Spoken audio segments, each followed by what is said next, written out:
చక్కటి ఈ ప్రాంగణంలో ఆధ్యాత్మిక ప్రసంగించడానికి, అలాగే ఆత్మజ్ఞానం మన అందరికీ ఇవ్వడానికి ఈస్ట్ గోదావరి ద్రాక్షారామం నుంచి అద్భుతమైన మాస్టర్ గారు వచ్చారు. వారి పేరు మణికంఠ. వారు 2008 సంవత్సరం నుంచి స్వతహా ధ్యానంలో ఉన్నారు. మరి మన కోరిక మేరకు మన వాళ్ళందరికీ కూడా, మచిలీపట్నం వాళ్ళకందరికీ కూడా చక్కటి జ్ఞానం అందజేయడానికి ఆయనకి తెలిసిన అనుభవాలు, అలాగే ఆయన పత్రికతో ఆయన అనుభవించిన మధుర క్షణాలు, ఇవన్నీ కూడా మనతో పంచుకోవడానికి వారు ఇక్కడికి వచ్చారు. వారి అద్భుతమైన ప్రసంగం మనము విందాము. అందరూ శ్రద్ధగా వినవలసిందిగా కోరుతున్నాం. Thank you. ఒకసారి మణికంఠ గారి గట్టి క్లాస్ వల్ల మరి క్లాస్ ప్రారంభించాల్సిందిగా కోరుతున్నాం. Thank you. Thank you sir, thank you. ముందుగా మచిలీపట్నం మాస్టర్స్ అందరికీ, అలాగే ఇక్కడ సీనియర్ మాస్టర్స్ అందరికీ, ఇక్కడ ఎవరైతే ఆర్గనైజ్ చేస్తారో ఆ మాస్టర్లు అందరికీ కూడా నా ఆత్మ ప్రణామాలు తెలియజేసుకుంటున్నానండి.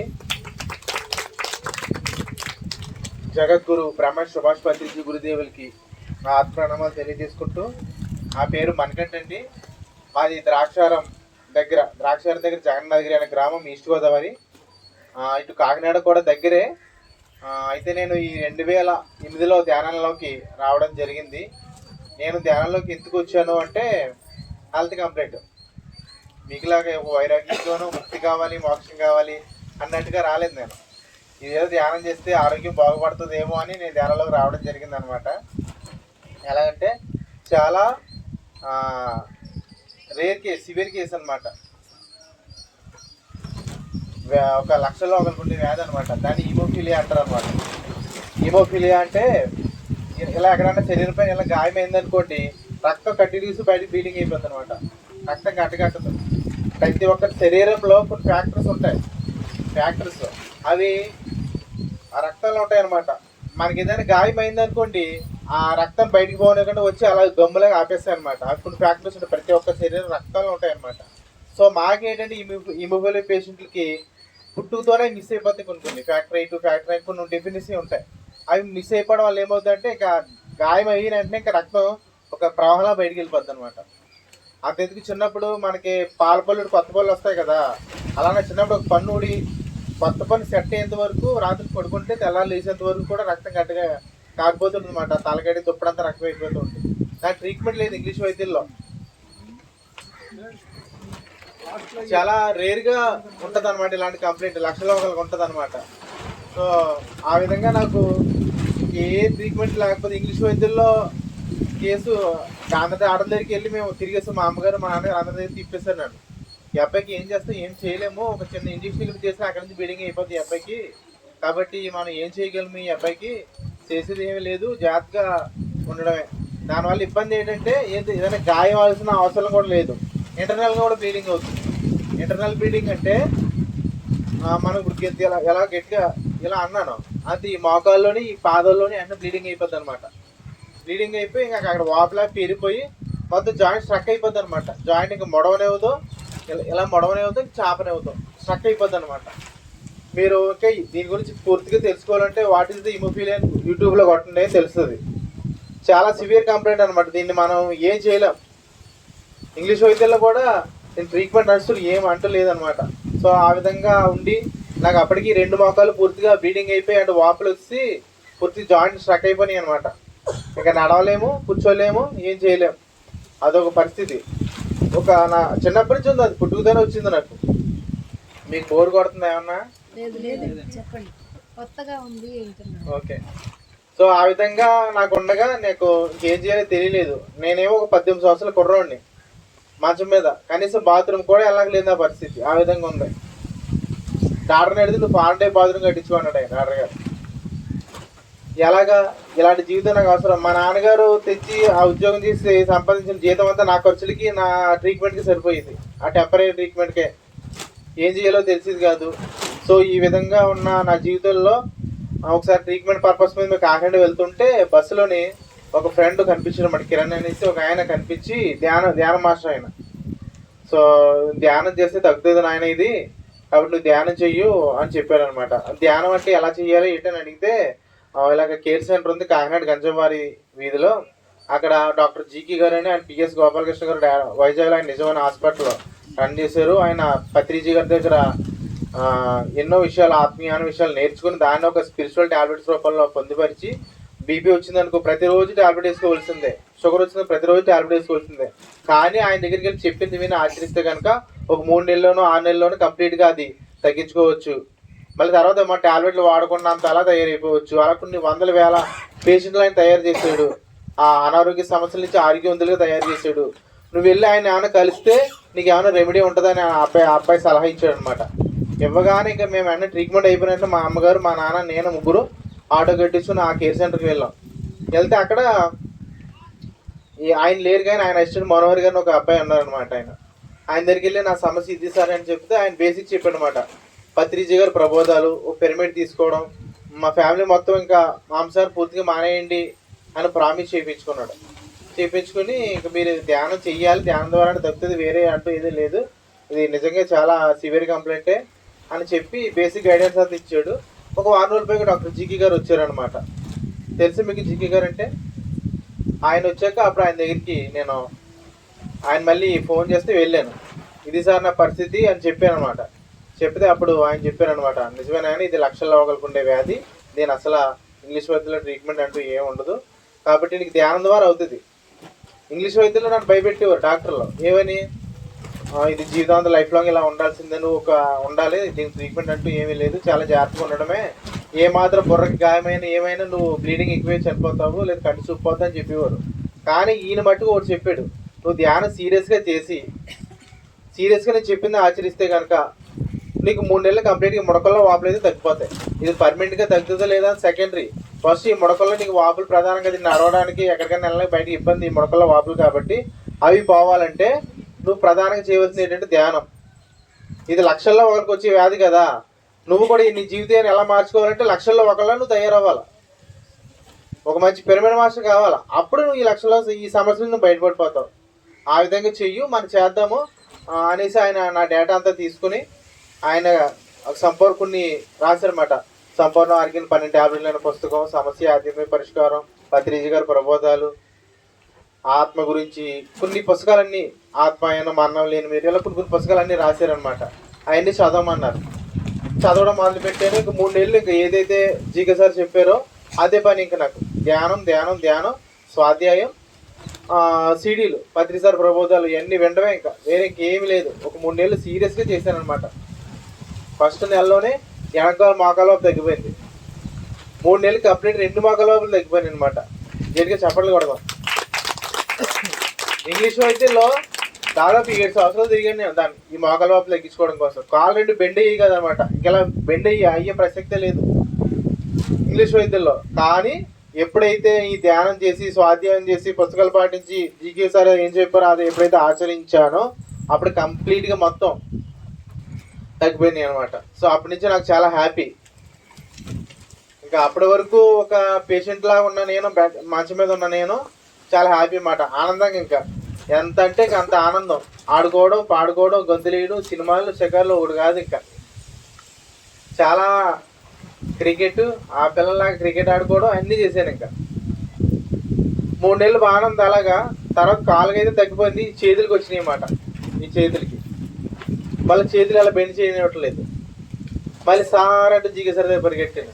కాళ్ళు అయితే బాగానే తగ్గిపోయాయి. మళ్ళీ అదే అయ్యే వాపులు మళ్ళీ ఇక్కడ షిఫ్ట్ అయినాయి అనుకుంటే మళ్ళీ చేతులకి వచ్చినాయి అని చెప్పాను.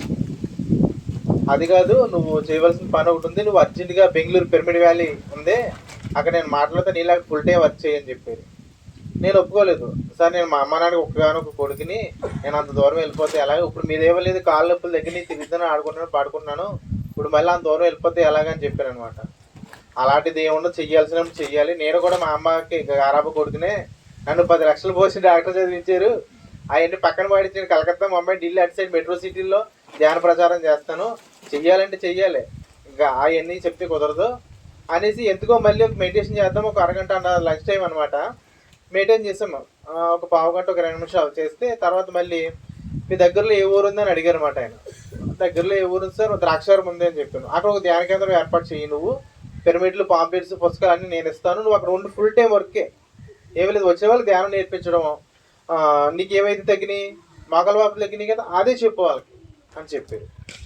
ఇంకోటి ఏంటంటే ఈ చేతులు నొప్పులు వస్తున్నాయి కదా, దీనికి ఏంటంటే అర్థం ఆధ్యాత్మిక శాస్త్ర సేవ చెయ్యాలి. నువ్వు సేవ చేస్తే నువ్వు కంప్లీట్గా తగ్గుతుంది. ఏదైతే ఇప్పుడు 3 నెలలు ఉన్నావు, 3 నెలలకి నీకు వ్యక్తిగతంగా నీ ఆత్మరాతికి నువ్వు ఎదుగో. ఇప్పుడు సమాజం నువ్వు దానికి నువ్వు సేవ చేయాలన్నమాట. చెయ్యంటే సేవ. చేతులు ఎందుకున్నాయంటే మనకి ఇవ్వడానికి తీసుకోవడానికి. మనం ఏమి ఇవ్వాలి? ఇస్తే అవతల ఆత్మజ్ఞానాన్ని ఇవ్వాలి, జ్ఞానాన్ని ఇవ్వాలి, జ్ఞానాన్ని ఇవ్వాలి. ఆ విధంగా నువ్వు తయారయ్యితే తీసుకోవాలంటే మళ్ళీ ఆత్మజ్ఞానాన్ని నువ్వు తీసుకోవాలి. ఆ విధంగా నువ్వు తయారైతే ఈ సమస్యలకు పోతాయి అని చెప్పి పత్రిసారిది మాధవ సేవయే మానవ సేవ. అంటే భూమి మీద పుట్టిన ప్రతి వ్యక్తిని కూడా మాధవుల్లా చేయడమే మన సేవ. అందుకోసం మనం పుట్టాం. ఆ బుక్ చదువు. అలాగే నిజమైన సేవ డాక్టర్ జీకే సార్ రాసి 2 పుస్తకాలు రాసి చదవమని చెప్పారు అనమాట. నేను చదవడం మొదలుపెట్టాను. నాకు అర్థమైంది, ఇంకా నా జీవితం ఏంటో అర్థమైంది. ఓహో ఓకే, నేనే భూమి మీద పుట్టిన ప్రతి వ్యక్తిని కూడా ఒక మాధవునిగా తయారు చేయడం కోసం నేను పుట్టాను, అదే పనిలో ఉండాలి నేను అనే విషయం నాకు అర్థమైంది. ఇంకా అక్కడ ఒక కేర్ సెంటర్, ఓ 2 రూములు తీసుకుని అక్కడ పిరమిడ్లు, పాంప్లెట్స్, బుక్స్, ఒక టీవీ, ఒక DVD ప్లేయర్, ఇవన్నీ పెట్టి వచ్చే వాళ్ళకి చాలా పెద్దవాళ్ళే వచ్చేవారు. వచ్చినప్పుడు నాకు షుగర్ ఉంది బాబా అని ఒకరు, కిడ్నీలో రాళ్ళు ఉన్నాయి ఒకరు, గ్యాస్ డబ్బులు ఉందని ఇంకొకరు వచ్చేవారు. నేను కాన్ఫిడెన్స్ కాకుండా కొంచెం అనుమానంగానే ధ్యానం చేస్తే తగ్గుతుందమ్మా, ధ్యానం చేస్తే తగ్గుతుందమ్మా అని చెప్పేవాడిని. ఎందుకంటే నాకు ఈ పూర్తిగా తగ్గలేదు కదా, చేతులు కొంచెం అనుమానంతో చేస్తే తగ్గుతుంది అని చెప్పేవాడిని. నేను 5th క్లాస్కే స్కూల్ దొమ్మాడు. ఎందుకంటే స్కూల్కి వెళ్ళడం రావడం అన్నీ ఇంకా నా వల్ల అవ్వలేదు, నా హెల్త్ కంప్లైంట్ వల్ల అవ్వలేదు అనమాట. 5th వరకు చదివాను నేను, పెద్దగా చదువుకోలేదు నేను. స్కూల్కి వెళ్ళి ఏదైనా చిన్న దెబ్బ తగిలితే అక్కడ బీడింగ్ అయిపోయి మళ్ళీ బెడ్డింగ్ అయిపోయాను నేను. అందుకని పెద్దగా చదువుకోలేదు. సో ఆ విధంగా ఇప్పుడు దాక్షాన్ని కేర్ సెంటర్ పెట్టామన్నమాట. పెట్టి చాలామంది నేను డౌట్గా చెప్పినా సరే వాళ్ళు ధ్యానం చేసి కొద్ది రోజులు, ఒక 40 రోజులకి నిజమేనండి నాకు షుగర్ కంట్రోల్ అయిందండి, బీపీ కంట్రోల్ అయిందండి, కిడ్నీలు స్టోన్స్ కరిగిపోయినాయి ఆటోమేటిక్గా, అప్పుడు ఉన్నాయన్నారు ఇప్పుడు లేవంటారు డాక్టర్లే, వాళ్ళు ఏమైనా పొరపాటు చేసి రేటు ఇలా చెప్పేవారు అనమాట. నాకే ఆశ్చర్యం అనిపించింది. మన కళ్ళ ముందుటే ఇలా బాధలతో వచ్చారు, వాళ్ళు కొద్ది రోజులు పోయిన తర్వాత చూస్తే ఆ బాధలన్నీ లేవంటారు, వాళ్ళే పైగా సేవ చేయడానికి వచ్చేవారు మళ్ళీ. సో అలా దాక్షాల చుట్టుపక్కల 52 గ్రామాలు ఉన్నాయన్నమాట. ఆ 52 గ్రామాలు మేము ధ్యాన ప్రచారం విస్తారంగా చేస్తాం. విస్తారంగా చేయడం దాదాపు ఇప్పుడు ఈ రోజున ద్రాక్షారం ఒక 7 పిరమిడ్లు వచ్చినాయి. కొన్ని వందల మంది ధ్యానులుగా తయారయ్యారు.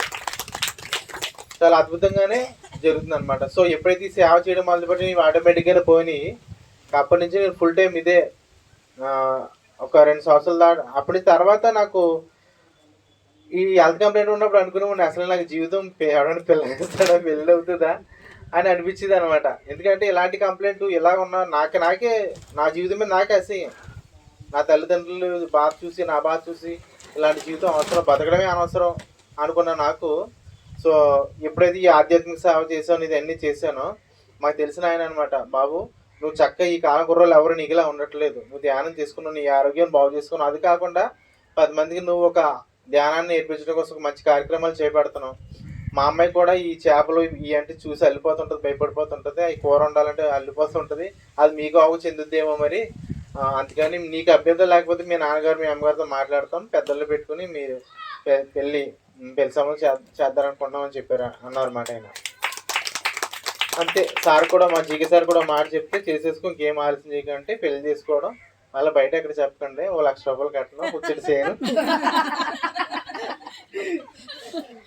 మళ్ళీ కొంచెం చేయను తీసుకొని కట్నం కింద పెళ్లి చేసుకున్నాం. మళ్ళీ 1 సంవత్సరానికి అమ్మాయి, మళ్ళీ 3 సంవత్సరాలు 2 అమ్మాయిలు అనమాట. 2 అమ్మాయిలకి కూడా జీకే సార్తోనే పేర్లు పెట్టించు. ఒక అమ్మాయి పేరేమో లావణ్య లహరి, ఒక అమ్మాయి పేరు సాధనశ్రీ. లావణ్య లహరి అంటే లహరి మాస్టర్ నుంచి తన పూర్ణాత్మ నుంచి వచ్చింది అని చెప్పారు. సాధన అంటే మన ధ్యాన సాధన. సో అలాగే ఆధ్యాత్మిక కూడిన పేర్లే మనం పెట్టించడం. ఈరోజు వాళ్ళు చదువుకుంటున్నారు హ్యాపీగా, అందరూ బాగానే ఉన్నాం. అయితే ఎంత బాగానే ఉంది, నేను రైస్ మిల్కి వెళ్ళిపోయి, మా నాన్నగారు రైస్ మిల్లో వర్క్ చేసేవారు, అదే పని నేను కూడా నేర్చుకోవడం, rice mill stitching, rice packing చేసుకుంటూ నా జీవితం, నా కుటుంబం, అప్పుడప్పుడు ఆధ్యాత్మిక సేవ, ఇలాగా సండే క్లాసులు ద్రాక్షాన్ని ఏర్పాటు చేయడం, ఎవరైనా మాస్టర్ అయితే తీసుకెళ్ళి క్లాసులు పెట్టడం, ఏర్పాటు చేయించడం, ఇవన్నీ సరిపోతుండేవి. కానీ లాస్ట్ ఒక 2 సంవత్సరాల కింద నాకు అనుకోకుండా సేమ్ ఫస్ట్లో ఏదైతే ప్రాబ్లం అదే రిపీట్ అయింది. మోకాలు విపరీతంగా బ్లీడింగ్ అయిపోయి వాసిపోయింది అనమాట. ఇంకా పైకి లేకనేది కిందకి లేవనేదో విపరీతమైన సొలుపు బాధ అనమాట. ఏం చేయాలో తెలియట్లేదు. ఇంగ్లీషు, హోమియోపతి అన్ని మళ్ళీ వాడేసే యథాతథంగా. దేనికి రిజల్ట్ అయితే ఏం కనిపించలేదు. థియేటరా బాబు ఇలాగే అయిపోయింది. అప్పుడు జీకే సార్ ఎక్కడున్నారు, ఇప్పుడు ఆయన లండన్లో ఉన్నారనమాట. మళ్ళీ సార్కి చెప్తే ఆయన తిడతారు, నువ్వు ఇంత సీనియర్ ఉండి ఇంత చేసి ఉండి ఇంకా నీకు సమస్యలు వస్తాయంటే నువ్వు ఇంకా సరిగ్గా నేర్చుకోలేదు అంటారేమో అని ఆయనతో నేను చెప్పలేదు. అలా 2 నెలలు బాధపడినా అప్పుడు లాస్టింగ్ చెప్పక తప్పలేదు. సార్ ఇది పరిస్థితి, చాలా బాధగా ఉంది, తక్కువలో పడిన పెయిన్ అంటే అప్పుడు ఆయన చెప్పారు, నాకు లాస్ట్ ఇయరే నాకు ఎక్స్పీరియన్స్ వచ్చింది ఈ గురించి, నువ్వు ఇంకా ఫుల్ టైం వర్క్ చేయవలసిన అవకాశం వచ్చింది, ఇంకా అది స్టార్ట్ చేసే నువ్వు ఎప్పుడైతే స్టార్ట్ చేస్తావో అంటే అప్పుడు ఈ మోకాలు పాదం విపరీతంగా వాసిపోయింది అనమాట. 2 భూమి మీద ఆనిచ్చింది, అడిగి తీసి అడిగినిచ్చింది కదనమాట. ఎప్పుడైతే నువ్వు నీ పని ఏంటంటే నువ్వు అడిగి తీసి అడిగి బయటకు వేస్తే ధ్యాన ప్రచారం కోసమే వేయాలి. అప్పుడే నీ పాదం భూమి మీద మోపాలి, అలా లేకపోతే ఇంట్లో కూర్చోవాలి. అప్పుడే నీ కాల్ యాక్సెప్ట్ చేస్తాయి. నువ్వు ఫుల్ టైమ్ స్పిరిచువల్ వేలోనే ఉండాలి, ఆధ్యాత్మిక శాస్త్ర సేవలోనే ఉండాలి అని సార్ చెప్పడము, ఇంట్లో మా తల్లిదండ్రులకి నేను ఈ విషయం చెప్పడము, వాళ్ళకు కూడా ఒకటే అన్నారు, నువ్వు ఇలాగ మంచం మీద పడి బెడ్ రిడన్ అయిపోయి పేషెంట్లా ఉండే కన్నా 10 మందికి వెళ్ళి ధ్యానం నేర్పించడం ఉత్తమం కదమ్మా అని వాళ్ళు సపోర్ట్ చేస్తారు. అలాగని జీకే సార్ కూడా ప్రాజెక్ట్స్ స్పిరిచువల్ టాబ్లెట్ ఆర్గనైజేషన్ ఉంది, ఆయన ఆర్గనైజేషన్ నుంచి ఒక 6,000-7,000 శాలరీ ఇస్తాము నీకు ఫుడ్కి కొరవ లేకుండా, అలా సరిపోతే అని చెప్పారు అనమాట. డబ్బుల విషయం పక్కన పెడితే మా అమ్మ ఒకటే, డబ్బుల విషయం పక్కన పెడితే ముందు నువ్వు ఆరోగ్యంగా ఉండడం మాకు కావాలి, మేము ఎలాగ ఉన్నంతకాలం మీకు చూసుకోక్కర్లేదు, నిన్ను నీ భార్య పిల్లలు మేము చూసుకుంటాం అని మా తల్లిదండ్రులు మా అత్మ వాళ్ళు సపోర్ట్ చేయడంతో అలా జీకే సార్ కూడా ఆమె ఉండదు వెంటనే ఫుల్ టైం వర్క్ మొదలు పెట్టాలని నిర్ణయం తీసుకున్నాను. నిర్ణయం తీసుకున్న ఒక 4 రోజులకి కాలు రిలీఫ్ ఇస్తుందండి. సో అంటే సీనియర్గా ఎదిగిన తర్వాత కూడా ఇంకా మన జీవితంలో కొన్ని మార్పులు తీసుకురావాల్సి ఉంటుంది అనమాట. అవి చెయ్యం మనం, ఇంకా మనం ఎక్కడ ఉన్నామో అక్కడ వేసినా అక్కడే ఉంటాం, అక్కడే ఆ మార్పు తీసుకురాలేము మనం. ఎప్పుడైతే ఎప్పటికప్పుడు అప్డేట్ అవుతూనే ఉండాలి. ఫోన్లో మనకి యాప్లు ఉంటున్నాయి, అవి ఎప్పటికప్పుడు వాట్సాప్ అప్డేట్ అవుతుందా, టెలిగ్రామ్ అప్డేట్ అవుతుందా, అలా ఎప్పటికప్పుడు మనం అప్డేట్ అవుతూనే ఉంటేనే మనం ఎప్పుడు ఆరోగ్యంగా ఆనందంగా ఆత్మీయంతో వెరజలగలుగుతాం అనమాట. సో ఈ 2 సంవత్సరాల మట్టించి నేను చేసే పనులు ఏంటంటే సమ్మాజీవ ప్రాజెక్ట్, స్పిరిచువల్ టాబ్లెట్, ఆనంద బ్రహ్మ, ఇందులో అనేక ఒక ఇన్ఛార్జిగా వాలంటరీగా చాలా వర్కులు నేను చేస్తూ వెళ్తున్నాను అనమాట.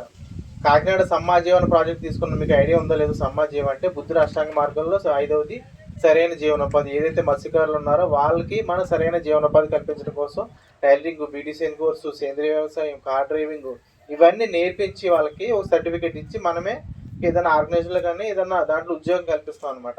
ఏదైతే సరికాని వృత్తి ఉందో దాంట్లోంచి మా అన్నకు ఒక అవకాశం మనం ఇస్తాం. ముందు మారేరా ఓకే, మారపోయినా ఓకే, మన సైడ్ నుంచి మనం చేయవలసింది ఏంటంటే వాళ్ళకి ఒక అవకాశాన్ని ఇందులో ఆల్రెడీ వేరే మన ఉద్యోగం చూడటం అనమాట, ఒక స్కిల్ నేర్పించి ఆ విధంగా మనం చేస్తున్నాం. కాకినాడలో ఇప్పుడు సుమారుగా మేము టైలరింగ్ వర్క్షాప్ నేర్పిస్తున్నాం ఈ మత్స్యకారుల వాళ్ళకి. ఇప్పుడు అది 32వ రోజు, అది ఈ రోజుతోటి అవి కంటిన్యూస్ అక్కడ జరిగితే వేరే వాళ్ళకి అప్పచెప్పి నేను ఇక్కడికి ఎలా వచ్చాను అనమాట.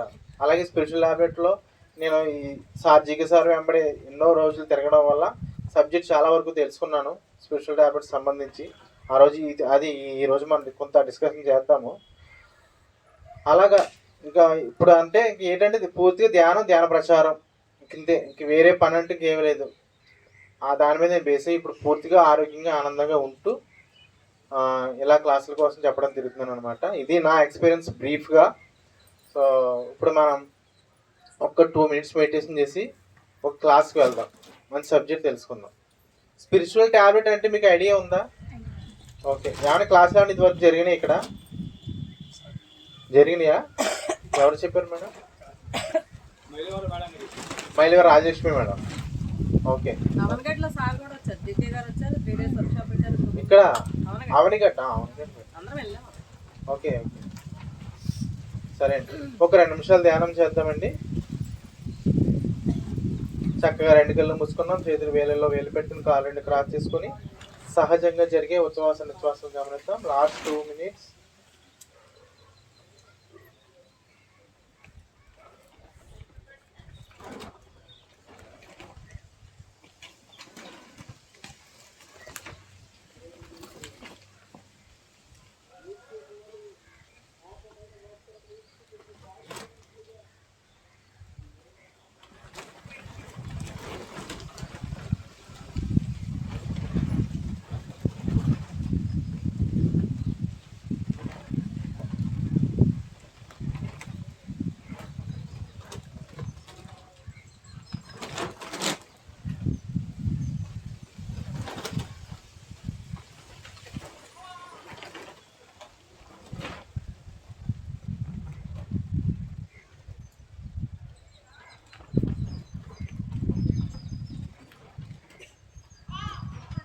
ఆఖరి 1 నిమిషం.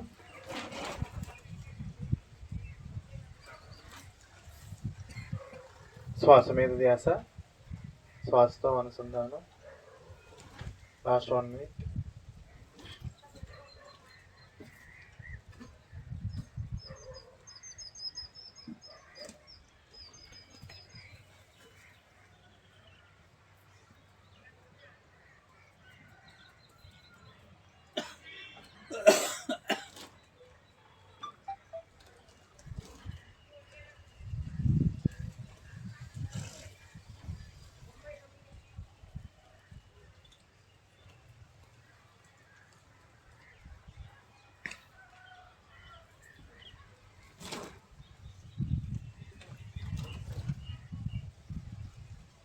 Last 30 seconds.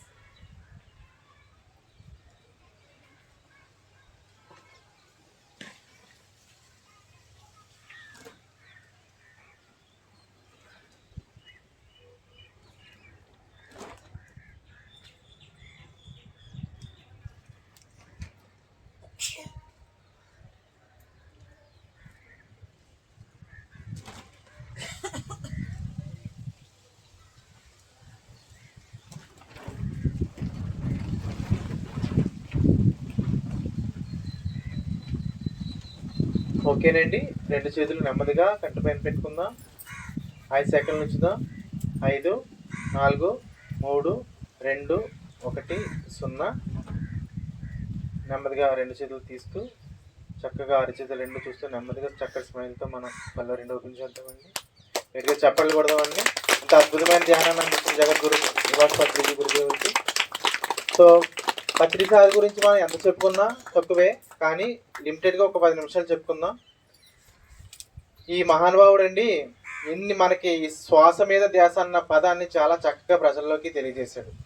ఇదే ధ్యానాన్ని ఇదివరకు మనం తెలుసుకోవాలంటే సుమారు ఒక తప్పగల స్టూడెంట్ నేర్చుకోవాలి, ఒక గురువుని ఆశ్రయం తెలుసుకోవాలంటే సుమారు 14 సంవత్సరాలు కష్టపడవలసి వచ్చేది. ఇదివరకు ఒక గురువుని ఆశ్రయించి భార్య బిడ్డల పిల్లల్ని ఇక్కడ వదిలేసి హిమాలయాకి వెళ్ళి 14 సంవత్సరాలు గురుసేవ చేస్తే ఆ 14 సంవత్సరాలు కూడా గురువు ఎన్నో పరీక్షలు పెట్టేవాడు అనమాట. ఇతనికి లేదా కరెక్టా కాదా, నిక్కచ్చిగా ఉంటాడా ఉండడా అని ఎన్నో పరీక్షలు ఆటలు పోట్లు ఎదుర్కొని 14 సంవత్సరాల తర్వాత నిక్కచ్చిగా ఉంటే తను నమ్మితే అప్పుడు గృహలోకి తీసుకెళ్ళి గృహలో చెప్పేవారు అన్నమాట. చెవులో ఏమనంటే సోహం భావేన పూజ్యతే. సోహం భావేన పూజ్యతే అంటే శ్వాస అనమాట. సోహం అని శబ్దం చేసుకుంటూ వస్తుంది శ్వాస. దాన్ని పూజించవయ్యా అని చెప్పేవారు. ఆడుతున్న ఊపిరిపై మనసు ఉంచవయ్యా అని చెప్పేవారు అనమాట చెవి లోపల.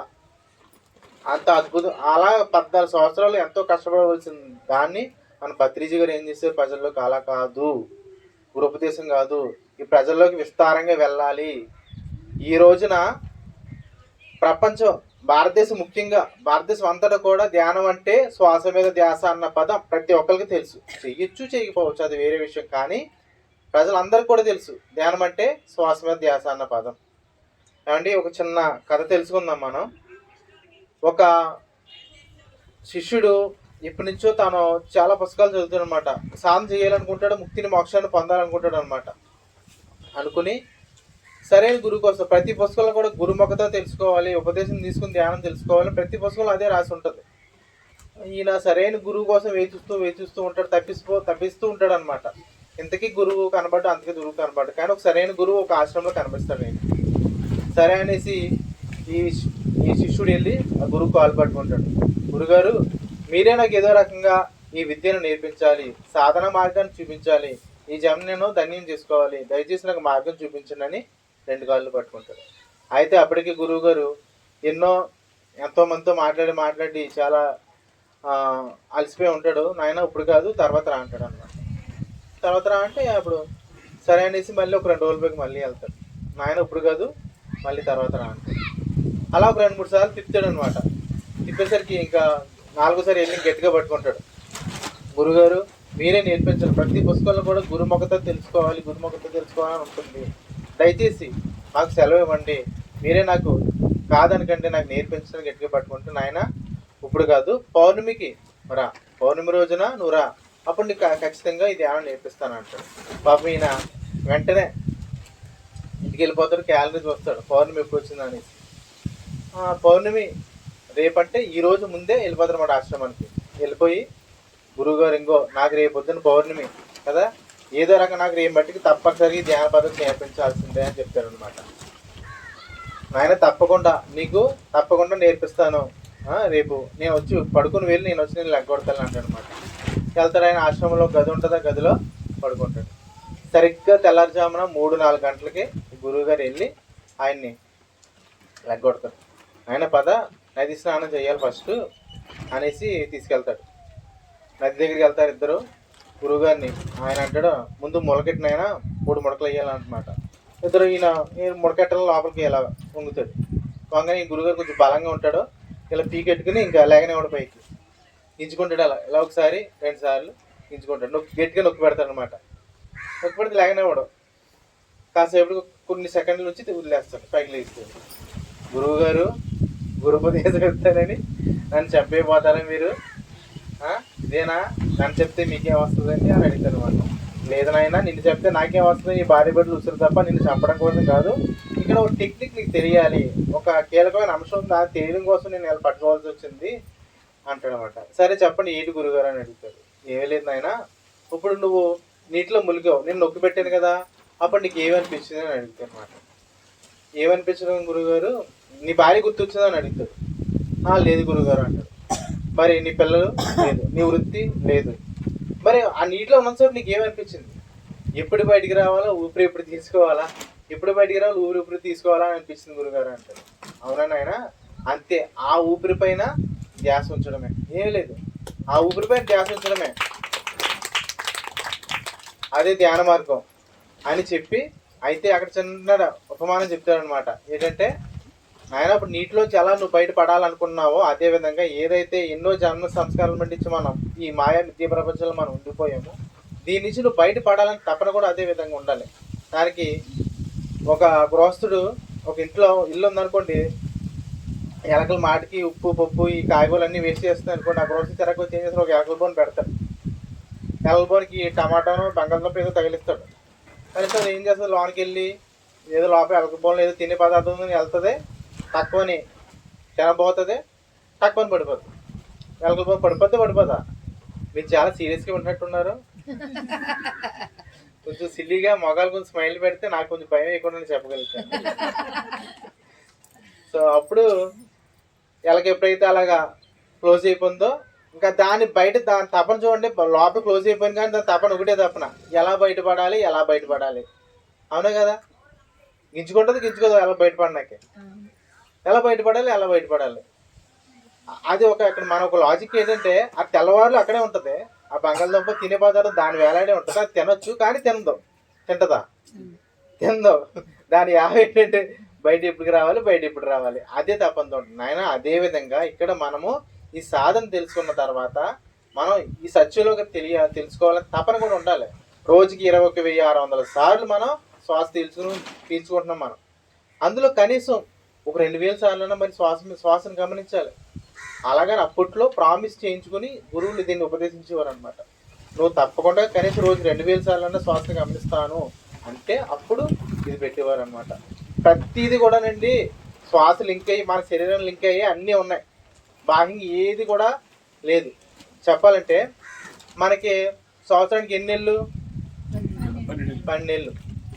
ముక్కు ఈ లోపల నుంచి ఇక్కడ వరకు 12 అంగుళాల శ్వాస ఉంటుంది అనమాట. ఓకే, దీని చెప్పాలి కానీ మనం ఋషులు చక్కగా పెట్టారు. అలాగే మరి వారానికి ఎన్ని రోజులు? మన శరీరాలు ఎన్ని? అది ఏంటి? అన్నమయ, ప్రాణమయ, మనోమయ, విజ్ఞానమయ, ఆనందమయ, విశ్వమయ, నిర్వాణమయ. 7 కోశాలు, 7 రోజులు. రోజుకి ఎన్ని గంటలు? 24 గంటలు. అలాగే మనకి 5 జ్ఞానేంద్రియాలు, 5 కర్మేంద్రియాలు, మరి అలాగే 5 పంచ ప్రాణాలు, పంచభూతాలు, మనసు, బుద్ధి, చిత్తం, అహంకారం, ఈ 4 టోటల్కి వెళ్తే ఎన్ని? 24. సో 24 గంటలు అలాగా ప్రతిదీ కూడా అన్ని కూడా చక్కగా అన్ని కూడా మనకి ఈ లోపల ఉన్నదాన్ని బట్టి బయటని తయారు చేశారు. అన్ని అంతరార్థాలు అనమాట. గుడి ఉందే, గుడిలో ఎన్ని అద్భుతమైన ఉంటాయో కారణాలు. ఒక దారపాత్రిక ఉంటుంది, శివాలయానికి వెళ్తే దారపాత్రిక ఉంటుంది, దారపాత్రిక ఒక్కొక్క బిందు పడి శివలింగం మీద పడుతుంటుంది, అదొక అంతరార్థం ఉంటుంది. ఒక కొబ్బరికాయ ఉంది ఉదాహరణకి, కొబ్బరికాయ గుడికి వెళ్ళిన పట్టుకెళ్తాం కొబ్బరికాయ ఎందుకు కొట్టాలి చెప్పండి? ఆనపకాయ కొట్టచ్చు, కొంచెం ప్రసాదం ఎక్కువ వస్తుంది. చెప్పండి, గుళ్ళకి వెళ్ళారు ఇది వరకు నాసికులా?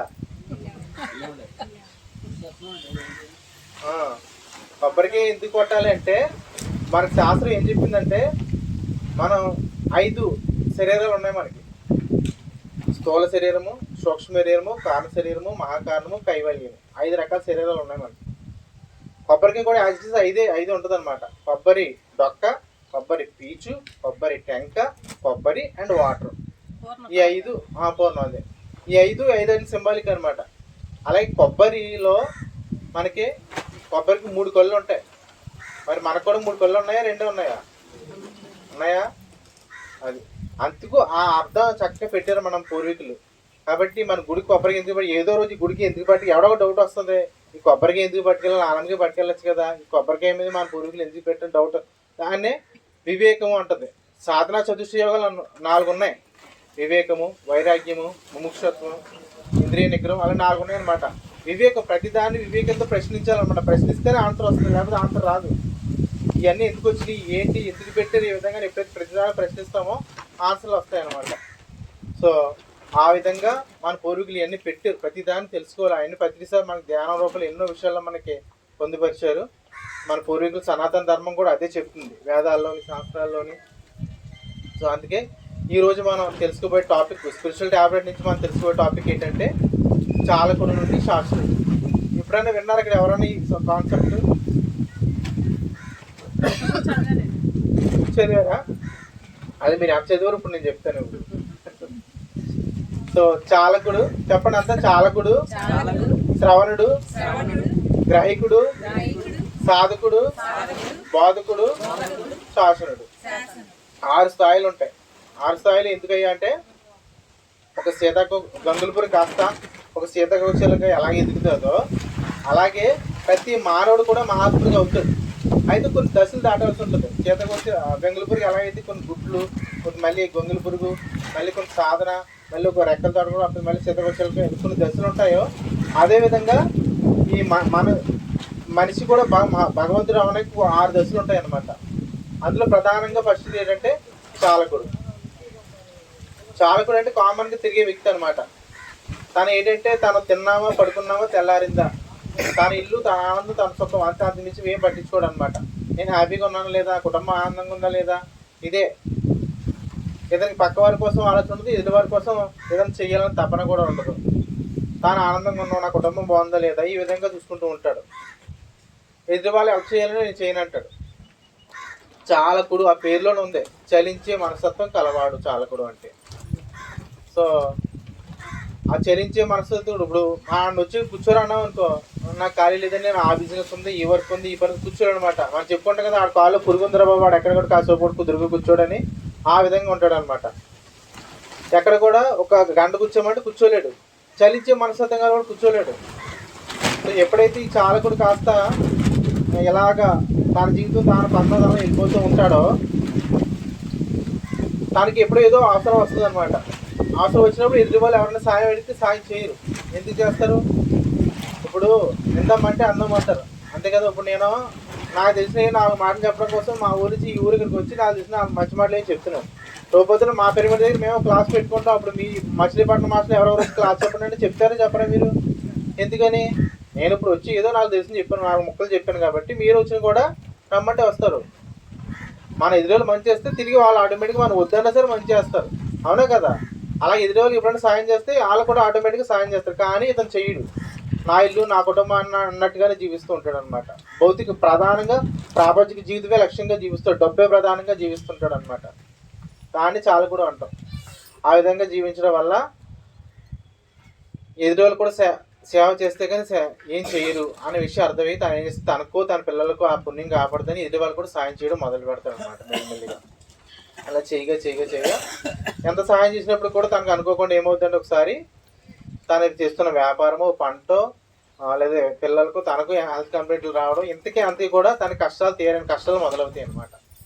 ఎప్పుడైతే తీరని కష్టాలు మొదలయ్యాయో, నేను అంతా బాగానే చేశాను కదా, ఇంకా నాకెందుకు ఈ కష్టాలు వచ్చాయి, నేనంతా నాకున్నంతలో నేను తిన్నాను, నా భార్య బిడ్డలు పెట్టాను, పక్క వాళ్ళు కూడా పెట్టాను, అయినా నాకు కష్టాలు పెట్టేది ఏంటి దేవుడు అని దేవుడిని తిడుతూ ఇతను ప్రశ్నిస్తూ ఉంటాడు అనమాట. ఈ విధంగా ఉండగా, ఎందుకంటే ఒక వ్యక్తి స్ప్రింగ్ ఉందనుకోండి, స్ప్రింగ్ మనం మెత్తగా నొక్కితేనే, మళ్ళీ గట్టిగా నొక్కితేనే అది మళ్ళీ అవుతుంది. బాల్ గట్టి కొడితే పైకి లేస్తుంది. అలాగా ప్రకృతి ఎందుకంటే పనిష్మెంట్ ఇస్తుంది అంటే వాడి స్థాయికి ఎదగడం కోసం పనిష్మెంట్ ఇస్తుంది. పనిష్మెంట్ కాదు, శిక్ష కాదు, అసలు శిక్షణ నేర్చుకోవడం కోసం వచ్చిన ఒక అవకాశం అనమాట. ఎప్పుడైతే ఇలా వచ్చిందో ఆ కష్టాలను తట్టుకుని నిలబడలేక మానసిక ప్రశాంతత కోసం తను ఏం చేస్తారంటే అప్పుడు భగవంతుడి విషయాలు వినడం మొదలు పెడతాడు. ఒక పురాణం గురించి, ఇతిహాసాల గురించి, వేదాల గురించి, శాస్త్రాల గురించి వినడం మొదలు పెడతాడు అనమాట. వినడం మొదలుపెట్టి అప్పుడు తన చాలకుడు స్థాయి నుంచి శ్రవణుడిగా మారుతాడు. తనకు మంచి మంచి మాటలు చౌన పడుతూ ఉంటాయి అనమాట. ఎన్నో వైరాగ్యంతో కూడిన విషయాలు తను వినగలుగుతూ ఉంటాడు అనమాట. ఎన్నో వైరాగ్యంతో కూడిన విషయాలు అంటే ఉదాహరణకు అతులు శుద్ధులు అంతా మాయ, ఇవన్నీ నేను కట్టుబడిసే బంధాలైనా సంసారం అంటే తామరాకు మీద నీటి బిందులా ఉండాలే తప్ప సంసారానికి ఎప్పుడు నువ్వు అతుక్కుపోకూడదు. ఈ భూమి మీదకి వచ్చేటప్పుడు ఏమీ పట్టుకురాలేదు, వెళ్ళేటప్పుడు మనం ఏమీ పట్టుకెళ్ళము.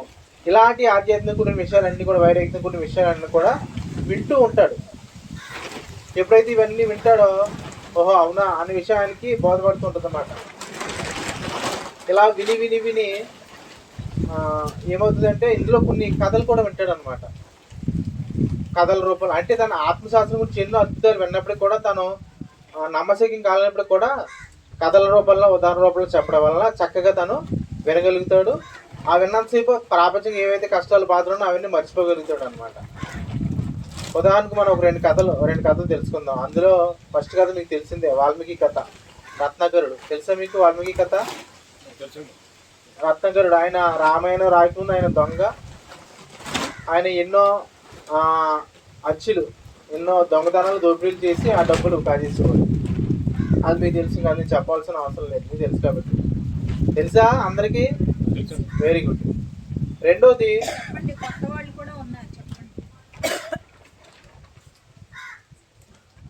సో ఈ వాల్మీకి అన్న పేరు ఫస్ట్లో ఆయన రత్నాకరుడు అనమాట. ఆయన ఏంటంటే బ్రీఫ్గా చెప్పేస్తాను. ఆయన ఏంటంటే ఒక దారుగుండా కాసేవాడు. ఎవరన్నా ప్రయాణికులు ఆపడం, మర్యాద అడిగాడు ముందు, అమ్మ నీ దగ్గర డబ్బు ఉందా, బంగారం ఏముంటే అది ఇచ్చేయనేవాడు. ఇచ్చారా ఓకే, ఇవ్వలేదా బుర్ర బదులు కూడా తీసుకోవడం అంతే. ఆ విధంగా తీసుకున్నాడు. ఇదే దారుగుండా ఒక రోజు ఏమవుతుందంటే నారద మహర్షి వారు వెళ్తుంటారు అనమాట. నారద మహర్షి వారు వెళ్తుంటే ఆయన్ని కూడా దోచుకుపోతుంటే అప్పుడు ఆయన అంటాడు, నాయన నేను సర్వసంగ పరిత్యాగిని, నా దగ్గర దోచుకోనకంటూ ఏమీ లేదు అంటాడు. దీనికి అర్థం కాదు. స్వామి సర్వసంగ పరిత్యాగం అంటే ఏంటో నాకు అర్థం కాలేదు అంటాడు. ఆయన ఏదైతే నాతో పాటు అంటే ఏదైతే నాతో చనిపోయిన తర్వాత నాతో పాటు కూడా వస్తుందో దాన్ని, ఏదైతే కూడా దాన్ని పరిత్యగించిన వాడు, ఏదైతే నాతో పాటు వస్తుందో దానికోసం పరిత్యగించేవాడే సర్వసంగ పరిత్యాగి అని చెప్తాడు. అంటే క్లియర్గా చెప్పండి స్వామి అంటాడు. ఇప్పుడు నాయన నువ్వు ఎందుకు చేస్తాను ఈ దొంగతనాలు అని అడుగుతాడు అనమాట. ఇదే స్వామి నా కుటుంబం కోసం, నా భార్య బిడ్డలు నేను పెంచుకోవద్దా, అందుకు చేస్తాను ఇవన్నీ చెప్తాడు అనమాట. అది కాదు నాయన, ఇప్పుడు ఇవన్నీ చేస్తాను, ఈ డబ్బు బంగారు ఇవి కూడా రావు, నువ్వు ఇక్కడ చేసుకున్న కర్మ దీని ఫలితం. మనకి విశ్వశాసనాలు ఉన్నాయి. విశ్వశాసనం అంటే పాపం చేస్తే రోగం లేదా దుఃఖం, పుణ్యం చేస్తే భోగం, ఒక జ్ఞానకర్మ అంటే జ్ఞానాన్ని పెంచే విషయాలు ఏమైనా చేస్తే మోక్షం, ఇవి వస్తాయన్నమాట. అది చెప్తాను అనమాట. నాయన నీ పాపం చేస్తాం, దీనివల్ల నీకు దుఃఖం వస్తుంది తప్ప వేరేది ఏమీ రాదు. ఈ కర్మ నీకు కూడా వస్తుంది. ఇక్కడ డబ్బు, నగ ఇవేవి కూడా నీకు కూడా రావు. దయచేసి నువ్వు ఇది మానేసే. ఇది ఏదైతే నీ కుటుంబం వాళ్ళు కూడా ఈ పాపాలో పంచుకోరు, వాళ్ళకి సంబంధం లేదు. ఇది నీకు కావాలని ఎంత నువ్వు చేస్తున్నావు, వాళ్ళు ఎంతలో పెడితే అంతలో తినేసి ఉంటారు. నువ్వు నీ భార్య బిడ్డలు అతి వ్యామోహం ఇదంతా నువ్వు చేస్తున్నావు, దయచేసి ఇది మానుకో అంటాడు. ఊరుకో స్వామి, నేను ఎందుకు మానుకుంటాను? నా భార్య బిడ్డలని పట్టుకెళ్ళిన డబ్బు బంగారం అనుభవించినప్పుడు నేను చేసిన ఈ పాపకర్మ కూడా వాళ్ళు అనుభవిస్తారు. నిజంగా పాపం ఉంటే కనుక అది కూడా అనుభవిస్తారు అంటాడు. అనుభవించినైనా వాళ్ళకి అవసరం లేదు అంటాడు. వాదిస్తారు ఇద్దరు. అది ఇల్లు రానైనా నేను ఎక్కడ ఉంటానో వీళ్ళకి అనుకో అని చెప్తానమాట. అప్పుడు ఇంటికి వెళ్తాడు వాల్మీకి, అదే రత్నకుమారుడు. వెళ్ళి అడిగితే తన భార్యని, ఇప్పుడు ఇన్ని సంవత్సరాల్లో నేను ఎన్నో చేయకుండా పనులు చేసి ఎంతో డబ్బు బంగారం ఇవన్నీ తెచ్చాను, దాన్ని మీరు అంతా కూడా అనుభవించారు. మరి ఇందులో నాకు చెడు కర్మ ఉందా, అంతా మీరు పంచుకోరా అని అడుగుతారు. ఏమండి, మీరు భర్తగా ₹1 తెచ్చి పెడితే నేను వండి పెట్టడం వరకే నా బాధ్యత తప్ప మీ పాపాలు పుణ్యాలు నేను పంచుకోను, నాకు అవసరం లేదు, నేను వండి పెట్టకపోతే నాది తప్పు, కాబట్టి ఇందులో ఎలాంటి బాధ్యత, నాకు ఎలాంటి ఫలితం నాకు వద్దు అని చెప్పేస్తాను అన్నమాట. కొడుకులు కూడా అలాగే అడుగుతాడు, కొడుకులు మరీ నిలదీసి మరి అడుగుతాడు, ఏమని, నువ్వు తేకపోతే మేము అడుగు తింటాం, అంతే తప్ప నీ పాపల్లో మేము అని ఎవరు చెప్పని ఇక్కడ పొరల బద్దలు కూడా డబ్బులు అని చెప్తారనమాట. చెప్పగానే టంగో నీకు బలు వెళ్తుంది. నిజమే, ఆ స్వామీజీ గారు చెప్పింది అక్కడ కరెక్టే, నేనే చాలా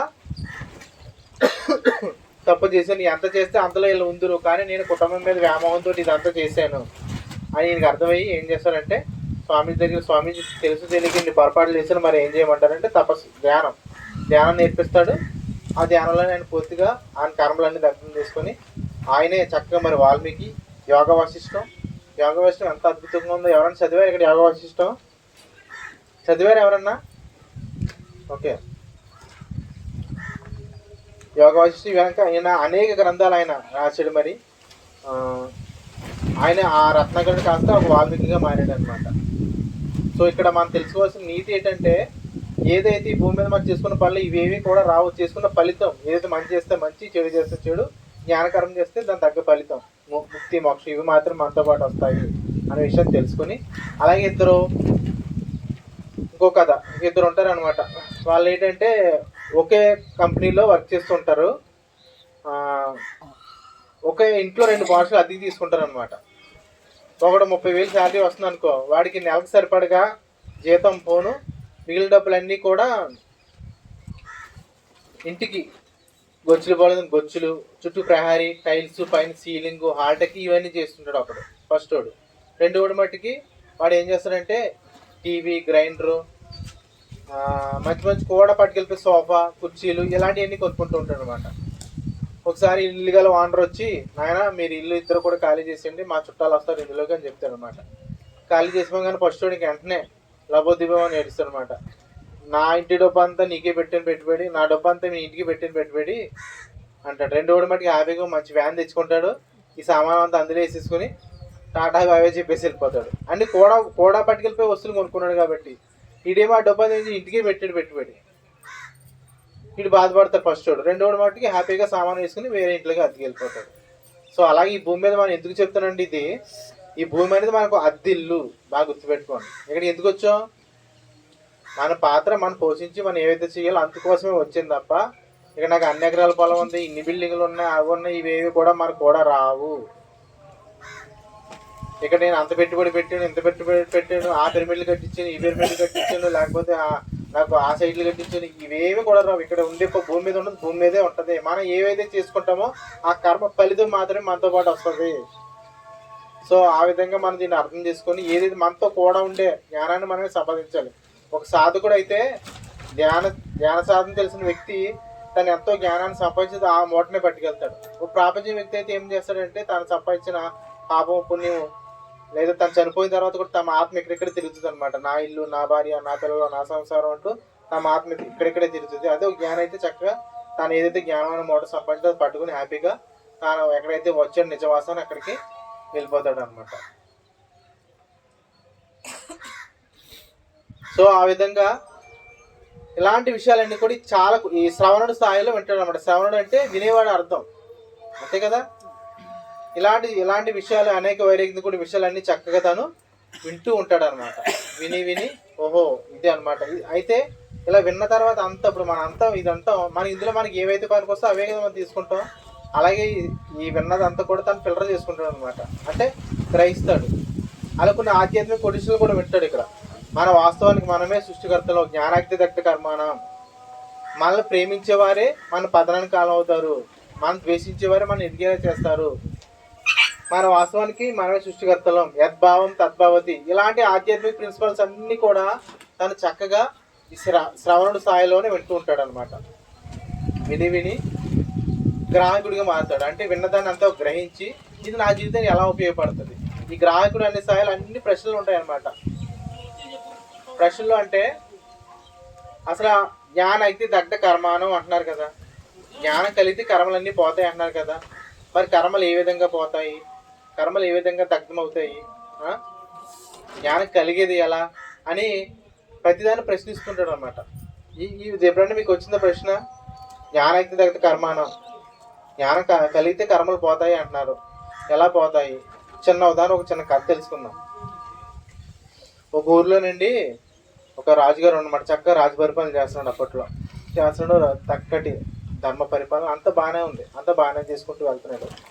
వెళ్తుంటే తనకు అనుకోకుండానండి కంటికి ఒక సమస్య వచ్చింది, కంటి సమస్య. అది రోజు రోజుకి తగ్గకపోగా ఆ రాజవైద్యుని పిలిపించుకున్నాడు, ట్రీట్మెంట్ చేసుకున్నాడు, అంతా బాగానే ఉంది. అయినా కూడా అది తగ్గట్లేదు, రోజు రోజుకి ఎక్కువైపోతుంది, ఉండి కొలది ఎక్కువైపోతుంది అనమాట.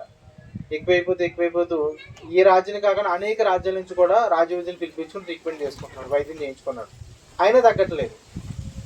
తగ్గకపోవడం వల్ల ఈ రాజు బెంగెట్టుకుంది, నేను ఒక దేశానికి రాజుని, నేను గుడ్డివాడిని అయిపోతే నా దేశం ఏమవుతుంది, నా రాజ్యం ఏమవుతుంది, నా ప్రజలు ఏమవుతారని బెంగ పెట్టుకుని ఒక చోట ఆ ఇంట్లో లోన వెళ్ళి బాధపడుతున్నాడు అనమాట. అయితే ఇంతలో ఒక వైద్యుడు వచ్చి, రాజా నా దగ్గర దీనికి ఒక ఉపాయం ఉంది, మీరు కనుక, నేను చెప్పేది కష్టంగా ఉంటుంది కానీ మీరు ఆచరిస్తే తప్పకుండా నేను ఫలితం ఉంటుంది, మీరు కొద్ది రోజుల్లోనే మీ కళ్ళు నార్మల్ స్థితిలోకి వస్తాయి, యథావిధిగా మీ కళ్ళు చూడగలుగుతాయి అని చెప్తాడు అనమాట.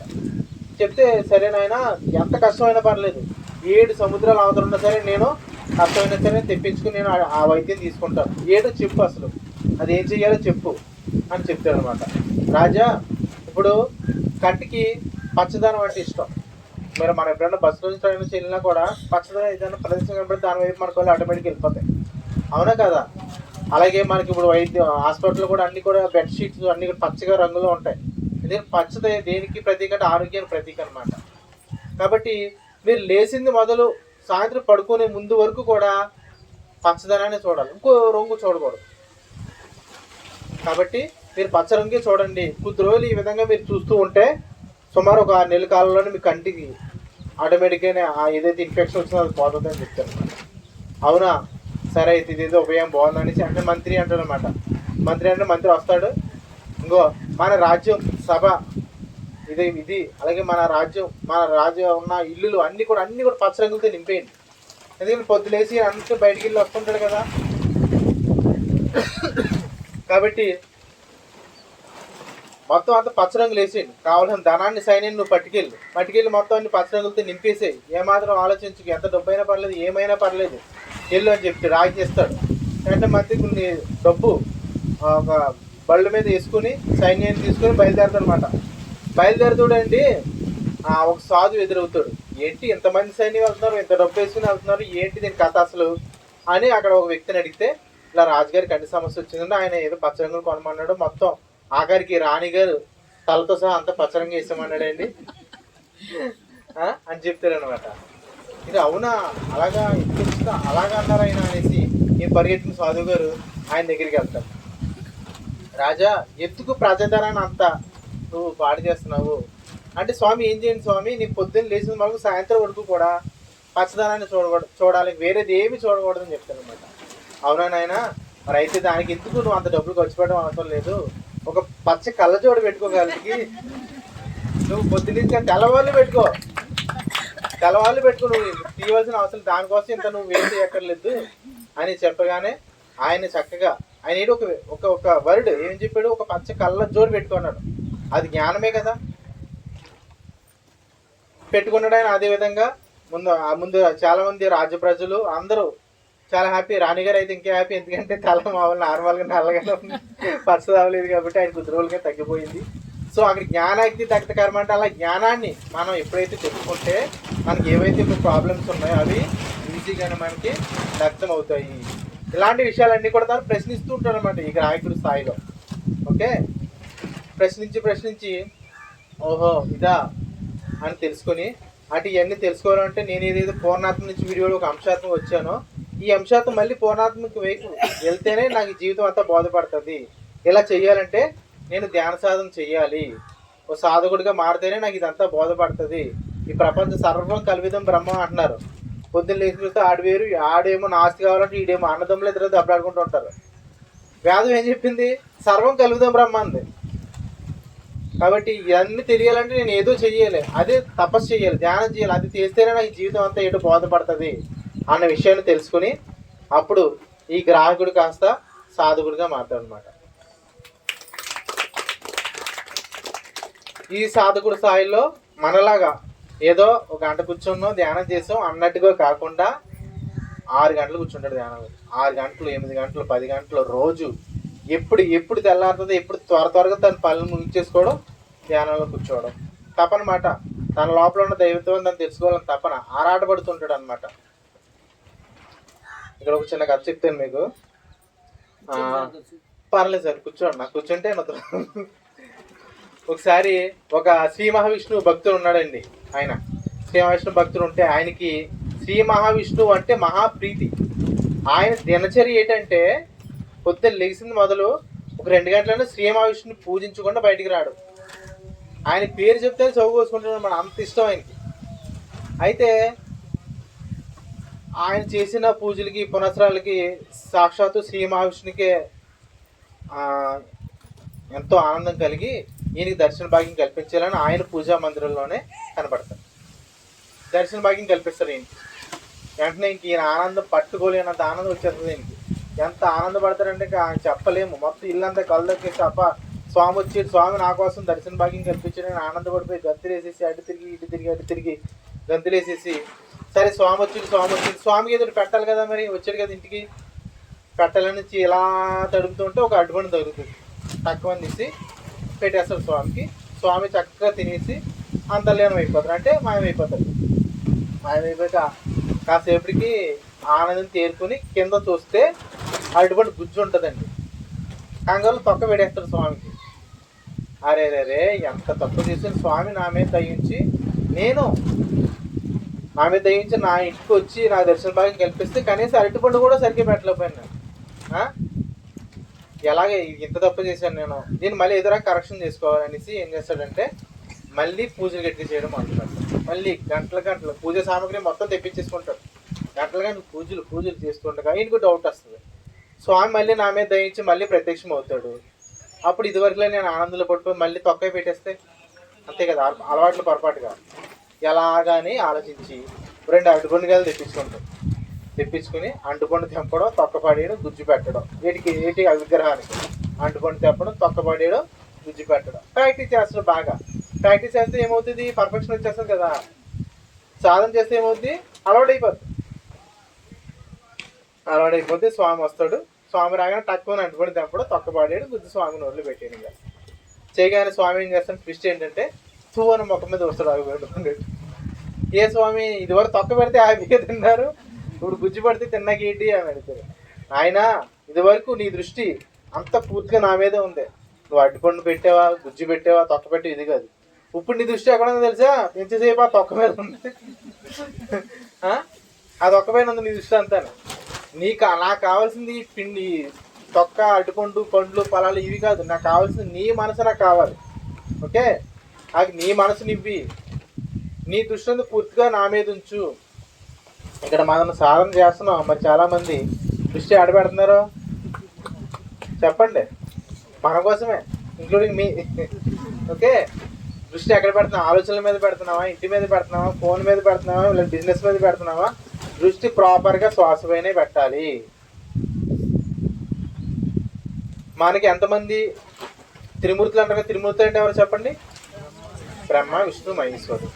లోనికి వెళ్ళే గాలి బ్రహ్మ, తిరిగి వచ్చే గాలి విష్ణు, మధ్యలో ఖాళీ సమయం ఉంటుంది, ఆయన మహేశ్వరుడు అనమాట. లోనికి వెళ్ళి వచ్చే ఖాళీ సమయం. ఎప్పుడైతే మనం ప్రాపర్గా శ్వాసనే గమనిస్తామో ఈ ముగ్గురికి నిజంగా పూజించినట్టు లెక్క అనమాట. నిజమైన పూజ ఏంటంటే శ్వాస పైన ధ్యాస ఉంచడమే నిజమైన పూజ. త్రిమూర్తులు మనం పూజించినట్టు లెక్క అనమాట. ఓకే, మన దైన్ని హానెస్ట్గా, నీతిగా, నిజాయితీగా మన దృష్టి శ్వాస పైనే పెడుతూ ఉంటే ఏమవుతుందంటే శ్వాస 12 అంగుళాలు పొడవున్న శ్వాస ఒక్కొక్క అంగుళం తగ్గి పూర్తిగా ఏమీ లేని స్థితిలో పోతే ఇక్కడ శూన్య స్థితిలోకి వెళ్ళిపోయి మనం మనసు లేని స్థితిలోకి వెళ్ళి మనం ఎవరమో, నేను భగవంతుని అనే విషయాన్ని అనుభవపూర్వకంగా తెలుసుకుంటాం. ఈ జీవుడు వేరు, శరీరం వేరు, రెండింటి లింక్ ఏంటంటే మనసు లింక్ వేస్తాం అనమాట. ఆ లింకు తెలిపోద్ది. ఎప్పుడైతే మనసు లేదో లింకు తెలిపోద్ది. అప్పుడు శరీరం వేరు, జీవుడు వేరు అనే విషయాన్ని తెలుసుకుంటాం, భగవంతుడు వేరు అనే విషయం తెలుసుకుంటాం. ఈ శరీరంలో భగవంతుడు ఉన్నాడు అనే విషయాన్ని అనుభవపూర్వకంగా మనకు అర్థమవుతుంది. అర్థమైన తర్వాత అప్పుడు ఓహో ఇదా నేను ఇంత ఆనందాన్ని నేను ఎంతో ఆనందంగా ఉంటుంది. ఎంత ఆనందం అంటే చెప్పలేనంత ఆనందంగా ఉంటుంది అనమాట.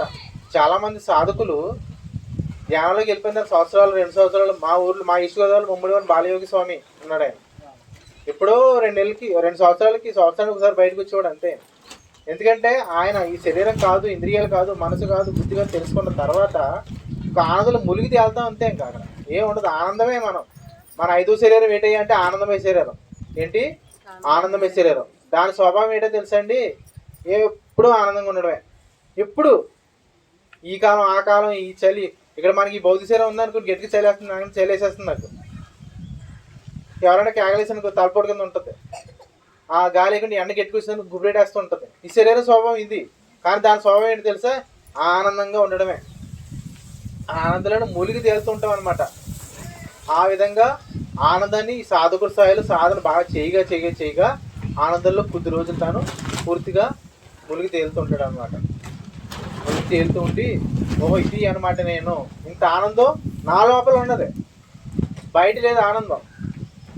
రండి ఒకసారి ఒక ఊర్లో రండి, పూర్వకాలంలో ఒక ఆయన, ఒక వర్తకుడు, ఒక వ్యాపారవేత్త కాశీ ప్రయాణం వెళ్ళడం కోసం మొదలు పెట్టాడు అనమాట. కాశీ ప్రయాణం అప్పట్లో ఫ్లైట్లు ట్రైన్లు లేవు కదా, అయితే గుర్రబండి లేకపోతే నడుచుకుంటూ వెళ్ళడం, లేదా ఎద్దుల బండి లేదా నడుచుకుంటూ వెళ్ళడం, ఆ విధంగా ఉండేది. ఈ విధంగా అతను వెళ్ళి రానుకొని కొన్ని రోజులు లెక్క చేసుకున్నాడు. దానికి తగ్గ డబ్బులు ఒక మూట కట్టుకుని మూట పక్కన ఎత్తుకుని బయలుదేరాడు. ఇదంతా ఒక దొంగ చూసాడు. దొంగ చూసి ఓహో ఈ వర్తకుడి దగ్గర ఈ మూట కొట్టేస్తే నా జీవితం మొత్తం సెట్ అయిపోద్ది, నేను ఎక్కడికి వెళ్ళక్కర్లేదు. కాబట్టి మనం జాయిగా ఇతనితో చలిమి చేసి జాయిగా మూట కొట్టేద్దామని ప్లాన్ చేసుకుంటాడండి. ఈయన వెళ్తూ ఉంటాడు. ఈయన జాయిగా స్నేహితుల్లో వెళ్ళి పక్కన, ఆయన నువ్వు ఎక్కడికి వెళ్తావు? నేను కాశీకి వెళ్తాను. అయితే నేను కాశీకి వెళ్తున్నాను అని చెప్తాను అనమాట. ఓకే అయితేనే ఇద్దరు మాట కలుపుకుంటూ అలా స్నేహితులు కలిసి వెళ్ళిపోతూ ఉంటారు. అప్పట్లో విశ్రాంతి భవనాలు ఉండే. ఒక రోజు నైట్ అయిపోతే అక్కడ ఉండి విశ్రాంతి తీసుకుని మళ్ళీ మన్నాడు మళ్ళీ ప్రయాణం స్టార్ట్ చేసేవారు. ఆ విధంగా వెళ్తుంటారు అనమాట. ఒకరోజు సరిగ్గా విశ్రాంతి భవనంలోని ఇద్దరు ఒకే గదిలో పడుకుంటారనమాట.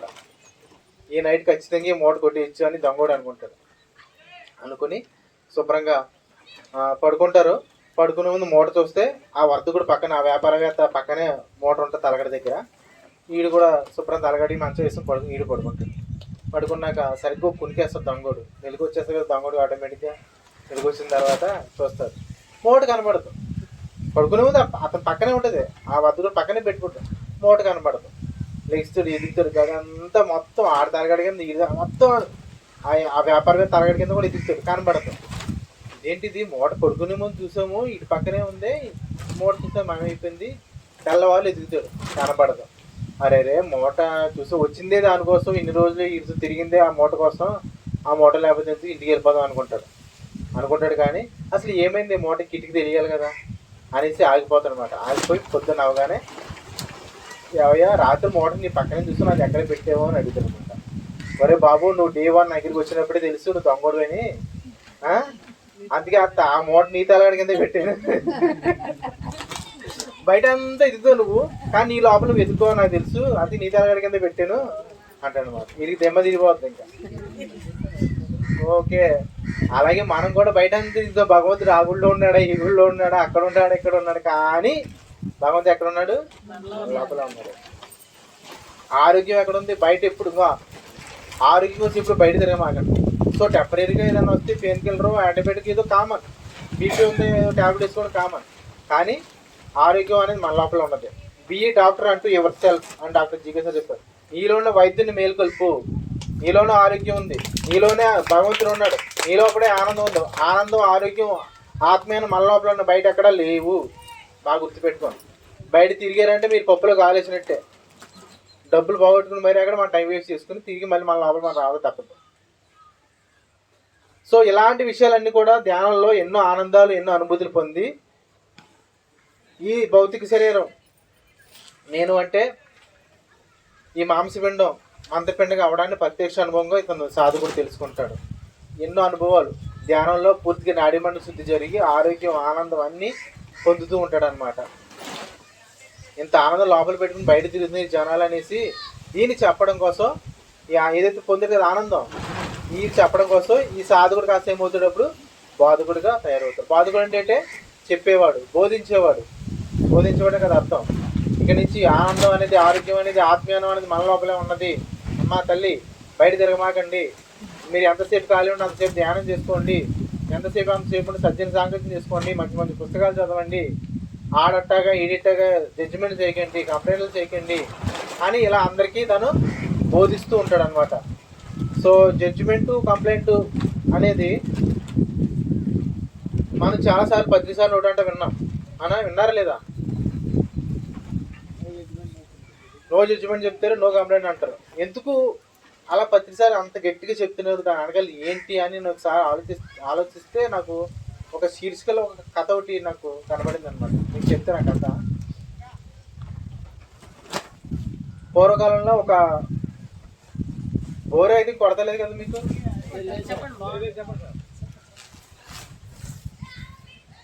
పూర్వకాలంలో ఒక అతను ఊరికి పెద్ద ఆసాం అనమాట. ఎన్నో ఎకరాల పొలము, బోళ్ళంత డబ్బు, బోళ్ళంత బంగారం అన్నీ ఉన్నాయి అతనికి. కానీ కనీసం పిల్లికి భిక్షం పెట్టడం, అడుకులోడు వస్తే 10 రూపాయలు వేయడు, ఏమి చేయడు, మహా లోబిస్ట్. అయితే ఆ ఊర్లో ఇతని మీద ఏంటంటే నింద, వీడికి ఎన్ని కోట్లు ఉన్నా, ఎంత ఆస్తున్నా, కనీసం అన్నదానానికి వెళ్తే 10 రూపాయలు అన్నదానం చేయడు, ఇప్పుడు బియ్యం వేయడు, వీడు ఉన్న ఒకటే లేపని ఒకటే మన ఊరికి అని ఒక నింద వేసారనమాట. అయిపోయింది, బాగానే ఉంటాడు. ఆయన పెద్ద ఏమవుతుందంటే ఒక రైలు తీసుకుని వస్తుంది తనకే. ఎందుకు ఈ ఇంత డబ్బు, ఇంత ఆస్తి, ఇంత బంగారం, ఇన్ని భూములు మన సత్తా పట్టుకెళ్ళిపోతామా, ఉన్నదేదో పిల్లలకి మంచిగా మిగిలింది మంచి విషయాలకు ఖర్చు పెట్టేస్తే అయిపోద్ది కదా అనేసి ఆయన ఏమనుకుంటాడంటే మంచి ఆ ఊరికి సంక్షేమం కోసం ఊరంతా బాగోవాలని యజ్ఞాలు, యాగాలు ఇవన్నీ చేయించి లాస్ట్ రోజు అన్నదానం పెడతారు అనమాట. యజ్ఞాలు, యాగాలు ఈ జనం ఇప్పుడు వరకు ఏ రోజు కూడా వీడు అన్నదానం అంటే కనీసం ఇప్పుడు బియ్యం వేయడం తెలియదు. సడన్గా ఊరి మీద, ఊరి ప్రజల మీద ఎంత ప్రేమ పుట్టుకొస్తుంది వీడికి. దీని వెనకాల కూడా ఏదో మర్మం ఉంది రోయ్ అని జనం మాటలన్నమాట. దీని వెనకాల కూడా ఏదో కమర్షియల్గా ఏదో వ్యాపారం ప్లాన్ ఏదో ఉంది, ఏదో చేద్దామనుకుంటున్నాడు ఇతను అని మాట్లాడుకుంటారు. ఈ ధైర్యాలు ఉండి కదా అప్పట్లో, అలా వాటి మీద కూర్చొని మాట్లాడుకుంటూ ఉంటారు అనమాట. మాట్లాడుకుంటూ ఉండగా అన్నీ బాగానే చేస్తుంటాడు. లాస్ట్ రోజు అన్నదాన రోజు వస్తుంది. వచ్చిన తర్వాత వడ్డంపులోకి పాలు పెరుగు పెద్దావిడికి పొరవేస్తారు అనమాట. ఒక పెద్ద ఆవిడ పాలు పెరుగు పట్టుకెళ్తుంటుంది. ఆవిడకి చూపు కూడా తక్కువ అనమాట. అదే టైంలో ఒక గెద్ద పాముని పట్టుకెళ్తూ ఉంటుంది. చంపేసిన తర్వాత పట్టుకెళ్తుండగా కొన్ని విష చుక్కలు అందులో పడుతుంటాయి అనమాట. పడితే అది వడ్డల్లోకి వెళ్తుంది. ఆటోమేటిక్గా తిన్నది ఒక 10 మంది వరకు చనిపోతారు. చనిపోయిన తర్వాత ఇది అప్పుడు ఉల్లువలు వెంటనే నిజమేరా వీడు మొత్తం అన్నదానం పేరు చెప్పి విషయం కలిపేసి మొత్తం ఉల్లువలందరినీ చంపేసి మన ఆస్తిని కూడా వీడే కాజేద్దామని ప్లాన్ వేసాడు, అంతకి ఇది అనేసి అలాంతా ఒక నిర్ణయం ఇస్తారన్నమాట. సో ఇక్కడ ఇది ఎలాగా ఇక్కడ భూమి మీద ఈ పరిస్థితి అయిపోగా వీళ్ళందరూ కూడా పైకి వెళ్తారు. పై లోకల్లో పైన చిత్రగుప్తుడు రెడీగా పెన్ ఎట్టుకుని ఉంటాడు. యమధర్మరాజు ఉంటాడు అక్కడ. యమధర్మరాజు చిత్రగుప్తుడు అడుగుతాడు, స్వామి ఇంకో ఈ పెద్ద అయిన వల్ల 10 మంది ప్రాణాలు ఊసుకాకి, ఈ పాప ఎవరి ఖాతాలో రాయమంటారు, ఈ పెద్ద ఆయన పైన రాసేయమంటారా అని యమధర్మరాజుని అడుగుతాడు. ఎవరో చిత్రగుప్తుడు. అమ్మా ఇప్పుడు ఆయన తప్పేం కాదు, అది ఆయన తప్పు కాదు, ఆయన ఊరికి నిజంగా మంచి చేయాలనుకున్నాడు, అందులో ఎలాంటి మిస్టేక్ ఎలాంటి తప్పు లేదు, కాబట్టి నువ్వు ఈయనకి రాయడం న్యాయం కాదు నాయనా అని చెప్తాడు అన్నమాట. సరే స్వామి అయితే పాముకి రాద్దాం, మరి పామే కదా పైన మరి వెళ్ళేది, పాము వల్ల కదా ఇప్పుడు విషచుక్కలు పడ్డాయి అనేసి పాముకి రాస్తాను స్వామి అంటాడు. వద్దు నాయన, పాము తన ఆహారం అది తింటది, పాము తిందా, నీ ఆహారం నువ్వు ఎలా తింటావు, పాము కూడా తన ఆహారం తను తింటది అని చెప్తాడు. పోనీ గెద్దకి రాద్దాం అంటాడు. గెద్ద తన ఆహారం తను తింటది అంటే పోనీ పాముకి రాద్దామా అంటాడు. పాము వద్దు, పాము చనిపోయే స్థితిలో ఉన్నది, తనేం చేస్తుంది, తనది కూడా తప్పు. పోనీ పెద్దవాడికి రాద్దామంటే పెద్దవాడు కొల్లు కనిపించు, ఆవిడ ఏం చేయగలదు, ముసలిదే ఆవిడకి వద్దు, మరి ఎవరికి రాద్దాం స్వామి అంటాడు. ఎవరైతే అనవసరంగా నోరు బారేసుకుని వీడి వల్ల అలాగైంది, వీడి వల్ల ఎలాగైంది అని జడ్జిమెంట్ కంప్లైంట్లు చేశారో వాళ్ళందరి మీద రాసి అని వాళ్ళందరి మీద రాసేస్తారనమాట. అందుకు మా పెద్దసారి ఏం చెప్పారు, నో జడ్జిమెంట్స్ నో కంప్లైంట్స్. ఒక 2 వ్యక్తులు ఉన్నామనుకో, 3వ వ్యక్తి కోసం మనం అసలు మాట్లాడుకుంటే ఏమవుతుందో తెలుసా, అతని కర్మలో మనకొంత యాడ్ చేసుకుంటాం, సింపుల్గా చెప్పాలంటే. అందుకే పత్రిక ఇవన్నీ చెప్పలేదు, సింపుల్గా ఒకటే మాట, నో జడ్జిమెంట్స్ నో కంప్లైంట్స్ అని చెప్పారు. సో ఇలాంటి పనులన్నీ చేయకండి అమ్మా అని బాతుకుడు స్థాయిలో చక్కగా తను బోధిస్తూ ఉంటాడు అనమాట. అలాగే ఈ వ్యక్తి ఏమో ఆ వ్యక్తి చెడ్డోడు, ఈ వ్యక్తి మంచోడు అని నిర్ణయాలు తీయకండి, జడ్జిమెంట్లు చేయకండి. మన దృష్టిలో లోపం ఉంది తప్ప దునియాలో ఎక్కడ కూడా లోపం లేదు, సృష్టి అంతా పర్ఫెక్ట్గానే ఉంది అని చెప్పారు. ఉదాహరణకు నాకు 2 అమ్మాయిలండి, నా కూతుళ్ళు ఎదిగారు, నేను పెళ్లి చేసాను, నా అల్లుళ్ళు చాలా బాగా చూసుకున్నారు. అల్లుళ్ళు నా కూతుళ్ళు అడిగిందల్లా కొంటున్నారు, బంగారం పడితే బంగారం, చీర పడితే చీరలు, సినిమా కంటే సినిమాకి, మా ఇంటికంటే మా ఇంటికి తీసుకొస్తాం, ఎలా కాదు అలా చూసుకున్నారు. అప్పుడు మా అల్లుడు నేను ఏమంటాను, బంగారు దేవుడు, మా అల్లుళ్ళు ఇద్దరు కూడా దేవుళ్ళే అండి, చాలా మంచి వ్యక్తులండి అంటాను. ఓకే, ఎందుకని నా కూతురు బాగా చూసుకున్నాడు కాబట్టి. అదే మీరు ఇదే మాట వెళ్ళి మా ఏబ్రాలు, అదే మా ఏంకుడు ఏబ్రాలను అడగండి అంటే, ఆ పెళ్లి కొడుకు వాళ్ళ అమ్మ నాన్నని అడిగితే ఆడింగోడు ఇంతసేపు పెళ్ళం కొంగటి తిరుగుతుంటాడు అంటాడా అనరా చెప్పండి. ఒకే వ్యక్తి నాకేమో చాలా దేవుడు, అవతల వ్యక్తి ఏమో ఒక ఆడంగోడిగా కనబడుతుంది. ఎలా సాధ్యం ఉండదు? సరిపోయి అటు సైడ్ నుంచి చూద్దాం ఈసారి. అటు సైడ్ నుంచి ఆ తల్లిదండ్రులు చెప్పినట్టు ఉన్నాడు అనుకో, ఏమి కొనివ్వట్లేదు, భార్యని ఎంతలో పెట్టాలో అంతలో పెట్టాడు. మా అల్లుడు కనీసం మా ఇంటికి కూడా తీసుకురావడానికి ఎడుతూ ఉంటాడండి, ఇక్కడ కూడా సరిగ్గా తీసుకురాడు, ఏదన్నా సినిమా తీసుకుంటే పిల్లల్ని బయట సినిమా చక్కగా ఏమీ లేదు, పరమ దుర్మార్గుడు అండి మల్లుడు అంట. అక్కడ మంచివాడు అయ్యాడు, మళ్ళీ నా దృష్టిలో ఏమయ్యాడు మల్లుడు? దుర్మార్గుడు అయ్యాడు. ఒకే వ్యక్తి. అందుకే ఏ వ్యక్తి మన ఏ వ్యక్తి ఎలా ఉండాలో అతని వ్యక్తిగతం అది. మనం జడ్జిమెంట్ సరిపోయినా మనం ఎప్పుడు సరిపోం. దృష్టిలో లోపం ఉంది తప్ప సృష్టిలో ఎటువంటి లోపం లేదు, బాగా గుర్తుపెట్టుకోండి. మనం ఎప్పుడు ఎవరైనా కూడా ఈ వ్యక్తి మంచి, ఆ వ్యక్తి చెడ్డాన్ని మనం నిర్ణయం చేయడానికి సరిపోము. ఆ వ్యక్తి జీవితానికి అనుగుణంగా అతను ఎలా ఉండాలో అలాగే ఉంటాడు, కానీ అలాగే మనం యాక్సెప్ట్ చేయాలి, నువ్వు పిరమిడ్ మాస్టర్ అయితే. సో ఇలాంటి విషయాలన్నీ కూడా బోధిస్తూ ఉంటాడు ఎవరు? ఈ బోధకుడు చక్కగా ఇలాంటి విషయాలన్నీ కూడా బోధిస్తూ ఉంటాడు. ఇలా బోధిస్తూ సుమారు ఒక 5 సంవత్సరాలు బోధించిన తర్వాత ఈ బోధకుడు కాస్త శాసనుడిగా అవుతాడు అనమాట, శాసిస్తాడు అంతే. షిరిడి సాయిబాబా వర్షం ఆగంటే ఎన్నోసార్లు ఆగింది వర్షం. బ్రహ్మ సుభాష్ పత్రిజీ గారు ఏమండి నాకు పేరవాలని మెగా పిరమిడ్ కావాలి అన్నారు, మాకు రాబోతుంది. కడతల్లో బెంగళూరులో ఫస్ట్ పిరమిడ్ కావాలి, ఎప్పుడో వచ్చింది. కడతల్లో మెగా పిరమిడ్ కావాలి, ఎప్పుడో వచ్చింది. దక్షిణ భారతదేశం మొత్తంలో 40,000 పిరమిడ్లు ఉన్నాయి, చిన్న చిత్త పెద్ద పిరమిడ్లు అన్నీ కలిపి. పిరమిడ్ జగత్ కావాలని అవుతుంది, అవి తీరుతుంది. ఎందుకని అది విశ్వశాసనం, ఆయన నోట మాట విశ్వశాసనం. ఆ విధంగా తయారవుతారు అనమాట. సుమారు 5 నుంచి 11 సంవత్సరాలు ఎలా బోధిస్తూ ఉంటే ఏమవుతుందంటే, వాళ్ళ పలికే పలుకు, వాళ్ళ వ్యక్తిగత పలికిన ప్రకృతి, భగవంతుడు పలికించే మాటలు అవన్నీ కూడా. మధ్యవర్తి అనేది ఉండడు, దోచుకోవడం అన్నది ఉండదు కూడా. విశ్వానికి ఒక వాహనంగా వాళ్ళు పనిచేస్తుంటారు అనమాట. ఆ విధంగా ఈ చాలకుడు నుండి శాసనుడు స్థాయికి ప్రతి ఒక్కరు చేరుకుంటారు అనమాట. ఒకసారి మళ్ళీ చెప్తాం. చాలకుడు, శ్రవణుడు, గ్రాహకుడు, సాధకుడు, బోధకుడు మరియు శాసనుడు, 6 స్థాయిలు మనకి ఉన్నాయి. సో ఇక్కడ మీరు ఒక 5 నిమిషాలు ఎంతమంది సాధకుడు స్థాయిలో ఉన్నారు, ఎంతమంది బోధకుడు స్థాయిలో ఉన్నారు చేతులు ఎత్తాలి. ఎవరెవరు సాధకుడు స్థాయిలో ఉన్నారో చేతులు ఎత్తాలి.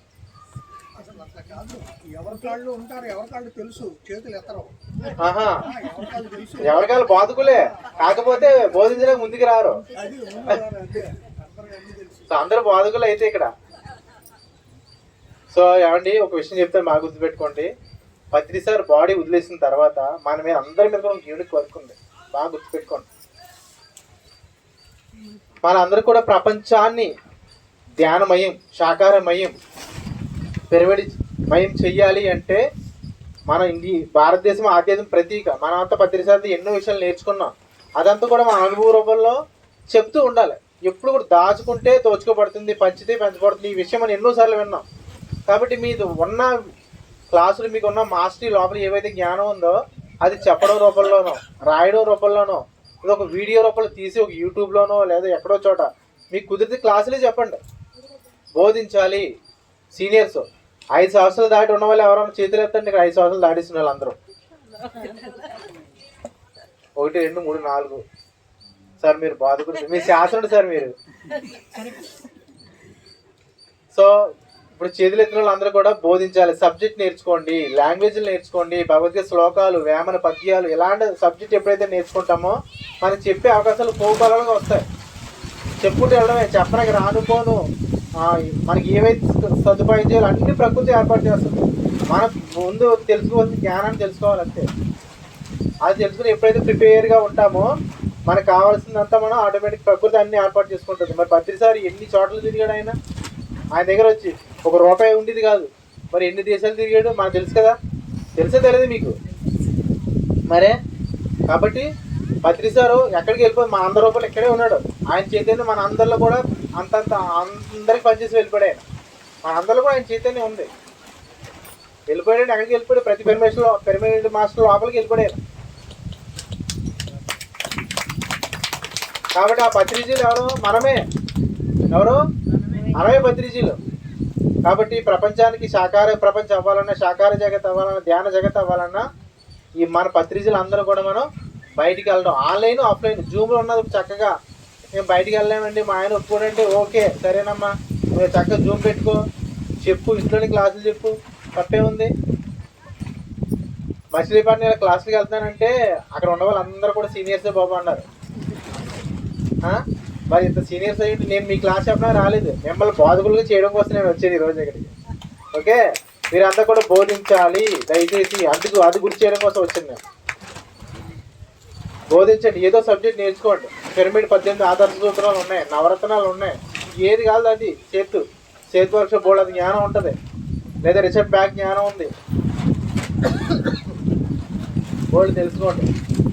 ఆత్మశక్తికి అవధులు లేదు, చైతన్య విస్తారానికి ఆకాశం వద్దు, నీ వాస్తవానికి నువ్వే సృష్టికర్తవు అని సేతు మహానుభావుడు చెప్పాడు. కాబట్టి మనకి అటువంటి అవధులు లేవు, మనకి ఎలాంటి పరిమితులు లేవు. మన వాస్తవం మనమే ఎలా కావాలో అలా సృష్టించుకోగలం. కాబట్టి ప్రతి ఒక్కరు కూడా ఈ మన చాలకుడు కాదులేండి, చాలకుడు బయట, చాలకుడు అయిపోయింది, మన శ్రవణుడు అయిపోయింది, ఆ గ్రాహకుడు అయిపోయింది. మనం అయితే సాధకుడు, బోధకుడు, శాసనుడు ఈ చివరి 3 స్థాయిల్లోనే ఉంటాం. అలా మరి ప్రతి ఒక్కరు కూడా ఆ పాలు నెయ్యి అయినట్టు, ఒక గంగులపురుగు శతవివచలక అయినట్టు ఒక మామూలు వ్యక్తి ఒక భగవంతుడిగా అవి తీరుతాడు. ఇదండి చాలకుడు నుండి శాస్త్రుడు అంటే. ఒకసారి ఈ కాన్సెప్ట్ డాక్టర్ జీకే సార్ రాశారు, ఆయన గట్టిగా చెప్పలు కొడదాం. ఒక్క 5 నిమిషాలు ధ్యానం చేద్దాం. చక్కగా ప్రశాంతంగా కళ్ళు 2 మూసుకుందాం. చేతి వేళల్లో వేలు పెట్టుకుని కాళ్ళు 2 క్రాస్ చేసుకుని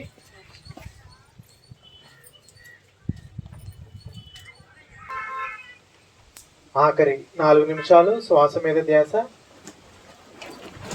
ఆడుతున్న ఊపిరిని గమనిద్దాం.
ఆఖరి 3 నిమిషాలు.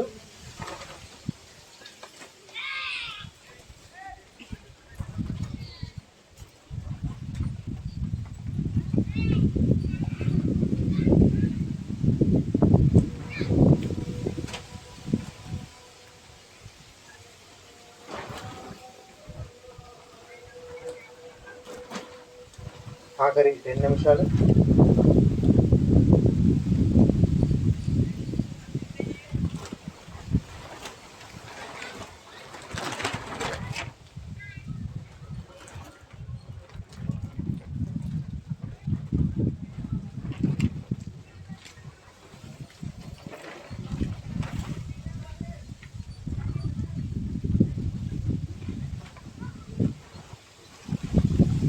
ఆఖరి 1 నిమిషం.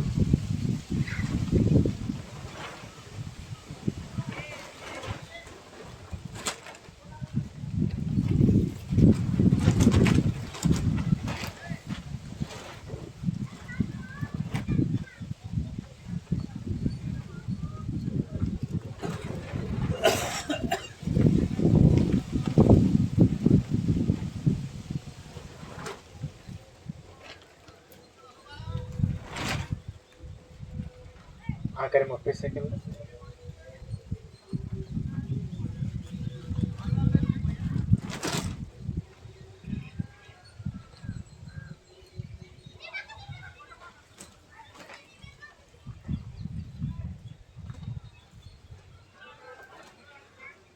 ఓకేనండి, 2 చేతులు నెమ్మదిగా కంటిపైన పెట్టుకుందాం.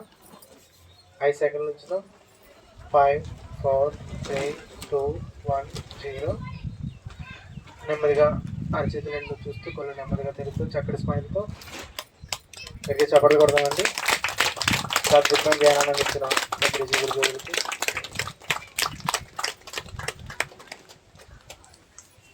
టీచింగ్ ఆఫ్ డాన్ జువాన్ అనే ఒక ఆధ్యాత్మిక శాస్త్రవేత్త ముముక్షువు 4 శత్రువు గురించి చెప్పారనమాట. అంటే ముముక్షత్వం అనేది ఉంది.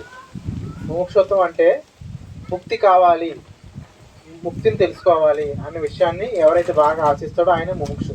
నేను చెప్పిన సాధన చతుష్ట యోగాల్లో వివేకము, వైరాగ్యము, ఇంద్రియ నిగ్రహము, ముముక్షత్వం 4 స్థాయిలు అనమాట. ఈ 4 స్థాయిలు ముముక్షత్వం అంటే నేను మోక్షాన్ని పొందాలి. మోక్షం అంటే ఏదైతే కష్టాలు, బాధలు, దుఃఖం, భవరోగం ఏవైతే ఉన్నాయో ఈ భావరోగాలు దాటడం కోసం ముముక్షత్వం అనే ఒక దాన్ని మనం సాధన మార్గం ఎంచుకుని ముక్తిని, మోక్షాన్ని పొందడం అనమాట. కష్టాల నుంచి, బాధల నుంచి విడుదల అవ్వడం అనమాట. ఏదైతే దుఃఖం దాని నుంచి విడుదల అవడమే ముముక్షత్వం. ముక్తి కావాలని తెలుసుకోవడమే మోక్షం. దానికి సాధన చేస్తూ మనం వెళ్తున్నప్పుడు మన ప్రధానంగా 4 అడ్డంకులు ఉంటాయి. 4 అడ్డంకులు అంటే అడ్డంకులు అని కాదు. ఇప్పుడు బిల్డింగ్ ఎక్కాలి, మేడపైకి ఎక్కాలి, కొన్ని మెట్లు ఉంటాయి. ఇప్పుడు ఇక్కడ ఈ ఊరు రావాలంటే కొన్ని ఊర్లు దాటుకుని రావాలి. అలాగే మనం ఒక భగవంతుడిగా అవ్వాలి అన్నప్పుడు ఒక 4 ఆటంకాలు వస్తాయన్నమాట. అది ఆటోమేటిక్ సిస్టమ్, అది అంతే. దాన్ని మనం 4 విధాలుగా చెప్పుకోవచ్చు. భయము, చెప్పండి అందరూ. భయము, అసంపూర్ణ జ్ఞానము, 3వది అతీంద్రియ శక్తులు, 4వది ఆధ్యాత్మిక బద్ధకం. భయం సాధన చేస్తుంటే మనకి ఫస్ట్లో చాలామంది ఇక్కడ ఆగుతారు అనమాట. సాధన చేస్తుంటే కొన్ని వికృతమైన ఫేజెస్ మీదకి వచ్చినట్టు, అయితే సాధనలో సూక్ష్మ శరీరం రిలీజ్ అయ్యి బయటికి వెళ్తున్నప్పుడు భయపడి ఆగిపోవడము, లోపల కుండలిని యాక్టివిటీ ఉన్నప్పుడు భయపడి ఆగిపోవడము, లేదా ఆలోచన స్థితి శ్వాస చిన్న దారగా అయిపోయి మెల్లిమెల్లిగా ఉంటుంది. లాస్ట్ స్థాయిలో కాగిపోతారా బాబు అన్న టైంలో భయపడిపోయి లేచిపోయి బయటకు వచ్చేస్తుంటారు సాధన నుంచి. అవన్నీ జరుగుతాయి. ఎన్నో కొన్ని అనుభవాలు కలుగుతూ ఉంటాయి. కొంతమందికి హాస్టల్ బాడీ అంతే రాకపోయినా ఓన్లీ కేవలం చెయ్యి అలా పైకి చెయ్యి మాత్రమే వస్తుంది. ఇదేదో చెయ్యి ఏదో వస్తున్నారా బాబా అని భయపడిపోయి ఆగిపోవడం, ఇవన్నీ కూడా భయానికి సంబంధించి అనమాట. జీవితంలో కూడా వాళ్ళు భయం అనేక సందర్భాల్లో భయపడుతూ ఉంటారు అనమాట. ఆ భయాలు కూడా మనం జయించాల్సి ఉంటుంది. దీనికి ఉదాహరణగా ఒక ఆయన పూర్వకాలం ఆర్జున చక్రవర్తి ఉన్నాడు కదా, ఆయన అనేక రాజ్యాలపైన దండెత్తుతూ వెళ్తుండగా మన భారతదేశానికి కూడా వచ్చాడు అనమాట. వస్తూ ఉండగా ఒక సింధీ నది ప్రాంతం దారుగుండా వెళ్తూ ఉంటాడు. ఆయన కొన్ని వేల సైన్యం అంతా ఒకే దారుగుండా వెళ్తూ ఉంటే ఒక సాధు అంటే ఒక యోగేశ్వరుడు సాధన చేసి తపస్సు చేసి అప్పుడే బయటకు వచ్చి చూస్తుంటాడు అనమాట. ఈ సైన్యాన్ని, ఆ రాజుని, అలెగ్జాండర్ చక్రవర్తిని చూసుకుంటూ వెళ్తూ ఉంటాడు అనమాట. వెళ్తుంటే ఇదేంటి కూర్చొని చూస్తూ ఉంటాడు. వీళ్ళేమో వెళ్తుంటే మేమంత రాజులు, మేము చక్రవర్తిని, వెనకాల సైన్యం ఉంది, నా పేరు చెప్తేనే ఎన్నో రాజులు అల్లిపోతారో భయపడిపోతారో, ఈ ఒక సాధువు కూర్చున్న చోట కనీసం పైకి నిలబడతలేదు. ఏంటి ఇతను ఇంత ధైర్యం ఏంటి ఇతనికి అనేసి ఎన్నో సైనికుని పిలిపించి వెళ్ళు ఆ సాధు తల నరికి అని చెప్తాడు. ఈ సైనికుడు కత్తి తీసుకుని వెళ్తాడు దగ్గరికి. ఇది చూసిన ఆ సాధువు నవ్వుతాడు అనమాట పక్కపక్కమని. ఇది చూస్తాడు అలెగ్జాండర్ చక్రవర్తి. ఏంటి నవ్వుతుడినా, చంపేమని చెప్పాను, కత్తి తీసుకుని అతను భయపడాలి, పరిగెట్టాలి, నవ్వుతుడు ఏంటి, ఆగరా బాబు ఒకసారి ఆగరా అంటాడు. ఎందుకు నవ్వుతున్నావు చెప్పు అంటాడు. నన్ను నువ్వు కాదు కదా, మీ తాత ముత్తాత కూడా ఏం పేకలేరు అంటాడు అనమాట. ఎవరు ఆ సాధువు. నన్ను చంపాలంటే నువ్వేం చంపలేవు, ఏం పేకలేవు. నువ్వు మహా అయితే నా భౌతిక శరీరం చేయగలవు తప్ప నేనంటే భగవంతుడిని, నేనంటే ఆత్మస్వరూపుని, నైనంది చింతంతి శస్త్రాన్ని, నైనంది దభావక నిచన్యం క్లేది ఎంత సోచిత మార్త, నన్ను అసలు నువ్వు ఏమీ చేయలేవు అని చెప్తాడు అనమాట. ఆశ్చర్యపోతారు అలెగ్జాండర్ చక్రవర్తి. భారతదేశానికి ఇంత ప్రాముఖ్యత ఎందుకు వచ్చిందంటే ఇలాంటి మహానుభావులు ఉన్నారు కాబట్టి. చావును సైతం ఒక తల వెంట్రుకతో సమానంగా చూస్తారు వీళ్ళు. ఈ భౌతిక శరీరాన్ని ఒక బట్టగా చూస్తారు వీళ్ళు. అందుకు ఇందుకు భారతదేశం ఎంత ప్రాముఖ్యత ఉంది అని అర్థం చేసుకుని నోరు మూసి అక్కడి నుంచి వెనక్కి తిరిగి వెళ్ళిపోతారు వాళ్ళు. నిజంగా జరిగిన ట్రూ ఇది. సో భయం లేకపోవడం అంటే ఆ విధంగా ఉండడం అనమాట. ఆ విధంగా భయం లేకుండా ఉండాలి. జీవితంలో అనేక సందర్భాలు వస్తాయి మనకి, చిన్న చిన్న విషయాలకి భయపడిపోవడం. భయం అనేది మరి 4 స్థాయిలు ఉంటుంది: శారీరక భయం, మానసిక భయం, బుద్ధి భయం, మరి ఆత్మ భయం. శారీరక భయం అంటే శరీరానికి ఏమన్నా అయిపోతుందేమో, ఏదైనా అవుతుందేమో, కొన్ని రకాల భయాలు. మానసిక భయం అంటే మన పిల్లలకు మనకు ఏదైనా అవుతుందేమో. చాలామంది ఇంటి పిల్లలు స్కూల్కి వెళ్ళి ఒక అరగంట లేట్గా వచ్చారనుకో, ఈ అరగంట టైంలో పిల్లల స్కూల్ టైం అయిపోయింది ఇంకా రాలేదని ఇంట్లో నుంచి బయటికి అటు ఇటు తిరగడం మొదలు పెడతారు. ఆ పార్కులని రోడ్డు వైపు చూస్తారు, పిల్లలేమో ఇంకా రారు. ఇలాగ ఆడికి ఫోన్ చేస్తారు అవతల వ్యక్తికి. స్కూల్లో యాజమాన్యానికి ఫోన్ చేస్తే వాళ్ళు లిఫ్ట్ చేయరు. ఇలాగానే వాడు ఎంతో టెన్షన్ పడి ఎంత ఎనర్జీ వేస్ట్ అయిపోతుంది. భయం అనేది ఎలాంటిదంటే, ఒక కొండ ఉంది అనుకోండి, కింద బేస్ లేదు అనుకో, దానికి ఎంత వాటర్ పోయింది కింద అటు నుంచి వాటర్ కిందకి వెళ్ళిపోతుంది. ఈ భయం ఉండడం వల్ల ఏమవుతుందంటే, వేసిన వాటర్ వేసినట్టు కింద దిగిపోయినట్టు ఎంత ధ్యానం చేసి ఎంత శక్తి సంపాదించి భయం ఉండడం వల్ల ఏమవుతుందంటే వేస్ట్ అయిపోతుంది అనమాట. ఎనర్జీ అంతా, శక్తి అంతా ఒక దగ్గర బయటకు వెళ్ళిపోతుంది. సో అప్పుడు మనమే ధైర్యం చెప్పుకోవాలన్నమాట. ఈ మానసిక భయం అనమాట. అయితే ఇక్కడ ఆ పిల్లలకి అసలు అరగంట వస్తారు, అరగంటకు గంటకు వస్తారు. వచ్చి ఏం చెప్తారు, అమ్మ ఈ అనుకోకుండా స్పెషల్ క్లాస్ పెట్టారు, ట్యూషన్ పెట్టారు, వాళ్ళు చెప్పింది మంచి కారణమే. ఈలోగా మనం ఏం చేస్తాం, అడవిడి పడి టెన్షన్ పడి ఉన్న ఎనర్జీ పోగొట్టుకుంటాం. దీన్ని మానసిక భయం అంటారు. బుద్ధి భయం, అలాగే ఆత్మ భయం. ఆత్మ భయం అంటే చావు గురించి పూర్తిగా తెలియకపోవడం వల్ల, శరీరం అంటే నేను అనే పూర్తిగా అనుకోవడం వల్ల, చావు గురించి పూర్తిగా అవగాహన లేకపోవడం వల్ల చావు గురించి భయం. నేను సర్వత్రా వ్యాపించి ఉన్నాను భగవంతుడిని, నేను ఎప్పుడు కూడా నిత్యం ఉండే ఒక వస్తువుని మనం ఎప్పుడైతే తెలుసుకుంటామో అప్పుడు ఈ చావు గురించి కూడా మనం భయపడవలసిన అవసరం ఉండదు. సో భయాన్ని జయించాలంటే మనమే నచ్చ చెప్పుకోవాలి. ఎందుకంటే మనం భగవంతులం కాబట్టి. We are all gods. మనమంతా ఎవరము? దేవుళ్ళము. ఒక నిజంగా జరిగిన ఎగ్జాంపుల్, మా గురుగారు డాక్టర్ జీకే సారు ఒకసారి ఆయన ఎక్కడికైనా ధ్యాన ప్రచారం చేస్తుంటారు. దాదాపు ఒక 15 సంవత్సరాలు అవుతుంది నాకు చెప్పి. ఆయన బార్బర్ షాప్కి వెళ్తారు, కటింగ్ చేయించుకుంటారు కదా, అక్కడికి వెళ్ళారనమాట. కటింగ్ చేయించుకుంటూ ఉన్నారు. అతను కటింగ్ చేసే మంగళాతను కూడా ధ్యానం నేర్పించారు. ధ్యానం నేర్పించడానికి ధ్యానం ఏదో బాబు ధ్యానం అనుకోవాలి అంటే వాళ్ళు ఏదో చెప్తున్నారు, అలా బుద్ధులు కనిపించేదో చేసుకుని చెప్తున్నారు. వీళ్ళిద్దరు మాట్లాడుకుంటే ఇంతలోకి కొంతమంది ఇలా పొగేసి డబ్బులు అడుగుతారు కదా, సాయిల్లా ఉంటారు కదా, అలా వచ్చి పొగేసి డబ్బులు అడుగుతూ ఉంటారు. అతను వచ్చాడంట, వచ్చి పొగేసాడు, దాని డబ్బులు నాకు ఇచ్చి వెళ్ళిపోతాను అన్నాడు. డబ్బులు ఇప్పుడు ఈసారి ఈయన వచ్చాడు, ఇంకా నాకు కూడా బోనీ అవ్వలేదు, సూపర్ నగరా ఇస్తానని ఆ షాప్ అని చెప్పాడు. నాకు తెలియదు, నాకు కూడా బోనీ అవ్వలేదు, నీ తెలియదు షాప్ ఫస్ట్, ముందు నాకు డబ్బులు నాకు ఇచ్చి నేను వెళ్ళిపోతాను అని అంటాడు అన్నమాట. ఆహా లేవరైనా అసలు చేంజ్ లేదు, ఉంటే ఇద్దరు కదా దగ్గర లేవు అంటాడు. ఇంకా ఫోర్స్గా చెప్తాడు, నీకు చాలా ఇది ఈ మధ్య నువ్వు చాలా పవర్ ఎక్కువైపోయింది నీకు, నువ్వు ఉండవు నీ షాప్ ఉండవు అని సంచి ఉంటుంది, అలాగే సంచి, ఆ సంచిలో తీసి ఒక నిమ్మకాయ తీసి నువ్వు ఉండవు నీ షాప్ ఉండవు అని ఒక 1 రోజులు కానీ తీసి ఇలా మీద తీసిరేస్తానమాట. నిమ్మకాయ మీద తీసేసి వెళ్ళిపోతాడు. అతను వెళ్ళిపోతూ ఉంటాడు. ఈ మంగళతను ఒరే బాబు ఇలా చూడు అంటాడు, గట్టిగా ఆకేసి చూస్తాడు. ఆ నిమ్మకాయ పేర్లు ఉంటాయి కదా, 2 వాటర్లు పెట్టుకుని ఆడిదకుండా తాగేస్తాడు. అప్పుడు సారి చెప్పారన్నమాట, అసలు అతను ఏమాత్రం భయపడలేదు.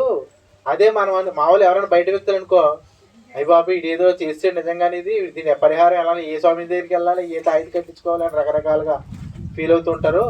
కానీ అతను చాలా భయం లేకుండానే ఆగే నిమ్మకాయలు శుభ్రంగా కలిపి తాగేసాడు. ఆ విధంగా ఉండాలి, భయం లేకుండా ఉండాలి జీవితంలో అని ఆ ఎగ్జాంపుల్ మాకు చెప్పారనమాట. అప్పుడు మేము 11 కంప్లీట్ చేస్తాం అనమాట. లాస్ట్ రోజు ఈ ఎగ్జాంపుల్ చెప్పారు భయం లేకుండా ఉండడం కోసం. అనేక మెసేజ్లు ఆయనకి ధ్యానం చేస్తే మనకి ఏమవుతుందంటే లోపల ఇన్నర్ అనేది యాక్టివేషన్ అవుతుంది. అలాగే జీకే సార్ కూడా ఇన్నర్ లోపల గురువు ఒకడు ఉంటాడు అనమాట. ఆ యాక్టివేషన్ అయ్యి కాన్స్టెంట్గా మనం ఏం చేయాలి ఏం చేయకూడదు అని చెప్తూ ఉంటారు అనమాట. ఇప్పుడు ఉన్నాం మన ఎగ్జాంపుల్, ఇప్పుడు ఉన్నాము. ఆయన ఒకసారి కాలేజీలో చదువుకుంటూ ఉండగా ఒక పిడిగి పడింది అనమాట పక్కన. పిడిగి పడితే ఏమో సరాన్ని ఎవరైనా 10 రూపాయలకు ఉన్నప్పుడు తక్కువ భయపడతాం కదా, అలా ఉలిక్కి పడ్డాడు. లోపల ఉన్నారనమాట, నువ్వు ఒక భగవంతుడివి, నువ్వు ధ్యానం చేస్తున్నావు, శాకాహారం పాటిస్తున్నావు, నువ్వే అంతదాన్ని తెలుసుకున్నావు అనుభవపూర్వకంగా, నువ్వు ఉరిమికి పిడికి భయపడతావా? అని ఎన్నర్ చెప్పింది. ఈ భయం నుంచి ఏదో రంగు పోగొట్టుకోవాలి. పైన మేడ పైన ఉంది కదా, మేడ ఎక్కి కాసేపు ఇంకో పిడికి పడుతుంది, ఆ పిడికి కూడా డైరెక్ట్గా తట్టుకోవాలి, ఏమాత్రం భయపడకూడదు. ఈసారి మేడ ఎక్కని ఇన్నర్ అని చెప్పింది లోపల. ఈయన మైండ్ చెప్తుంది, ఓరు బాబు మేడకి పిడికి మీద భయం పడిన తర్వాత ఏదైనా అవుతుంది అని మామూలు రేషనల్ మైండ్ చెప్పింది. అంటే మామూలు మనసు చెప్పిన లోపల నుంచి ఒక మనకు తెలిసిందనుకో, మనం ఎక్కడ లోపల ఉన్నాం అనుకో మనం ఊరుకోలేము అనమాట, తొలిచేస్తుంటుంది లోపల. అండ్ ఈయన సరే ఏదో అవుతుంది ఇలా భయపడ్డు కానీ ఏదో అవుతుంది మేడ ఎక్కుతుంది.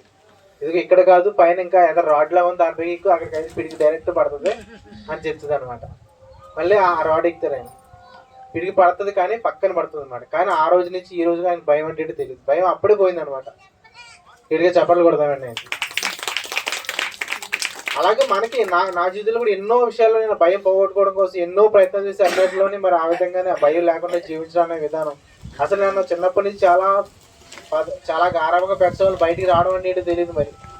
కానీ ఈరోజు మరి అనేక ఊర్లు అనేక ధ్యాన ప్రచారం పెడుతూ అనేక చోట్ల నేను తిరుగుతున్నాను. భయం ఎందుకు భయపడతాం? మనం భగవంతుడు అని తెలుసుకున్న తర్వాత ఎక్కడ కూడా మనం భయాన్ని తొలగకూడదు. నేను ఒకడు ఉండడం వల్ల చాలా ఇలా ఏదైనా మైక్ పెట్టుకోవాలని మాట్లాడాలంటే భయం, దీని స్టేజ్ ఫియర్ అంటాం కదా మనం, మాట్లాడాలంటే భయము, ఎవరితోనన్నా నడుచుకోవాలంటే భయం, అలా సిటీ కింద మీడియా కింద ఉండేది. కానీ నన్ను నేను చాలా మౌలు చేసుకున్నాను అనమాట, అసలు భయపడకూడదు. ఆ ఎగ్జాంపుల్ తీసుకునే చాలా రఫ్గా నేను మౌలు చేసుకుని భయం లేకుండా క్లాసులు చెప్పడం, భయం లేకుండా ధ్యాన ప్రచారం ఉండడం, అర్ధరాత్రి అయినా శ్మశానం అయినా వెళ్ళి ధ్యానం చేయాలంటే చెయ్యాలి అంతే. అక్కడ పని ఉంటే నిజంగా వెళ్తాను చేస్తాను నేను. ఆ విధంగా నేను మౌలు చాలా మంది మాస్టర్లు వాళ్ళు భయం నుంచి బయటపడ్డారు. భయం నుంచి కూడా మనం బయటపడాలి. ఎందుకంటే మన స్వభావం భయం కాదు, భగవంతుడికి భయమైన గుణం ఆపోజిట్. మీరు గుడికి వెళ్తే గుడిలోనే దేవుడు ఏ రూపంలో ఉంటాడో ఇలాగ అభయస్తం ఉంటుందా? ఎలా ఉంటుందా? ఇది అర్థం ఏంటంటే అభయ్ అంటే ధైర్యంగా ఉండాలి, భయం లేకుండా ఉండాలి అని అర్థం అనమాట. ఇలాగుంటుంది అండ్ ఇలాగుంటుంది. ఇలాగుంటే ఏంటంటే వరహముద్రి, నువ్వు భయం లేకుండా ఎప్పుడైతే ఉంటావు అప్పుడు నీకు రావాల్సిన వరాలని ఆటోమేటిక్గా వస్తాయి. అర్థమవుతుందా? ఏ విషయానికి కూడా మనం భయపడకూడదు. సో అది భయం. అలాగే రెండోది అసంపూర్ణ జ్ఞానం. అసంపూర్ణ జ్ఞానం అంటే ఇది భయం జయిస్తాము, సబ్జెక్ట్ నేర్చుకుంటాము, ఇలా క్లాసులు చెప్తాము, అహంకారం వస్తుంది అనమాట. 4 సార్లు అబ్బాయినప్పుడు ఏమవుతుంది మనకి, నేను మాస్టర్ అయిపోయాను, నాకే అంతా తెలుసు, నేను అక్కడ చెప్పొచ్చాను, ఇక్కడ చెప్పొచ్చాను, నా వల్ల ఆ పిరమిడ్ కట్టించాను, ఈ వాళ్ళ ఈ పిరమిడ్ కట్టించాను, నా వల్ల అంతమంది మాస్టర్స్ వచ్చారు, నా వల్ల ఎంతమంది మాస్టర్స్ ధ్యానంలోకి వచ్చారు అని 2 కొమ్ములు వస్తాయి మనకి. దాన్ని కూడా జయించాలి. అహంకారాన్ని ఎప్పుడు కూడా, ఈగోని ఎప్పుడు కూడా సున్నా చేసుకోవాలి. సున్నా చేసుకుని నాది నీదని ఏదేమీ లేదు, అంతా కూడా ప్రకృతి మనతో చేస్తుంది తప్ప నాదంటే ఏది లేదు అనేసి చెప్పుకోవాలన్నమాట. ఇక్కడ సింపుల్గా మీకు ఎగ్జాంపుల్ చిన్న కథ చెప్తాను. ఒక బ్రాహ్మణుడు ఎన్నో వేదాలు శాస్త్రాలు అన్ని పాండిత్యం చక్కగా సంపాదించాడు అంట. అన్నీ తెలుసుకున్నాడు ఆయన, అన్నీ తెలుసుకుని చక్కగా అన్నీ సంపాదించాడు. అనుకోకుండా ఆయనకి అన్నీ తెలిసిన ఒక ఈగో, అహంకారం అనమాట. అతను మంచి పండితుడు. ఒకరోజు ఆయన వేరే ఊరు వెళ్ళాల్సి వచ్చింది. వేరే ఊరు వెళ్తూ ఉండగా ఆయన మధ్యలో ఏంటంటే పెద్ద వాగు దాటాలంటే ఒక పడవ బోటుని పిలిచాడు. మాట్లాడుకున్న అవతల వైపు తీసుకెళ్ళడానికి డబ్బులు మాట్లాడుకున్నా సెట్ అయిపోయింది, ఆ బోటు కూడా తీసుకెళ్తున్నాడు.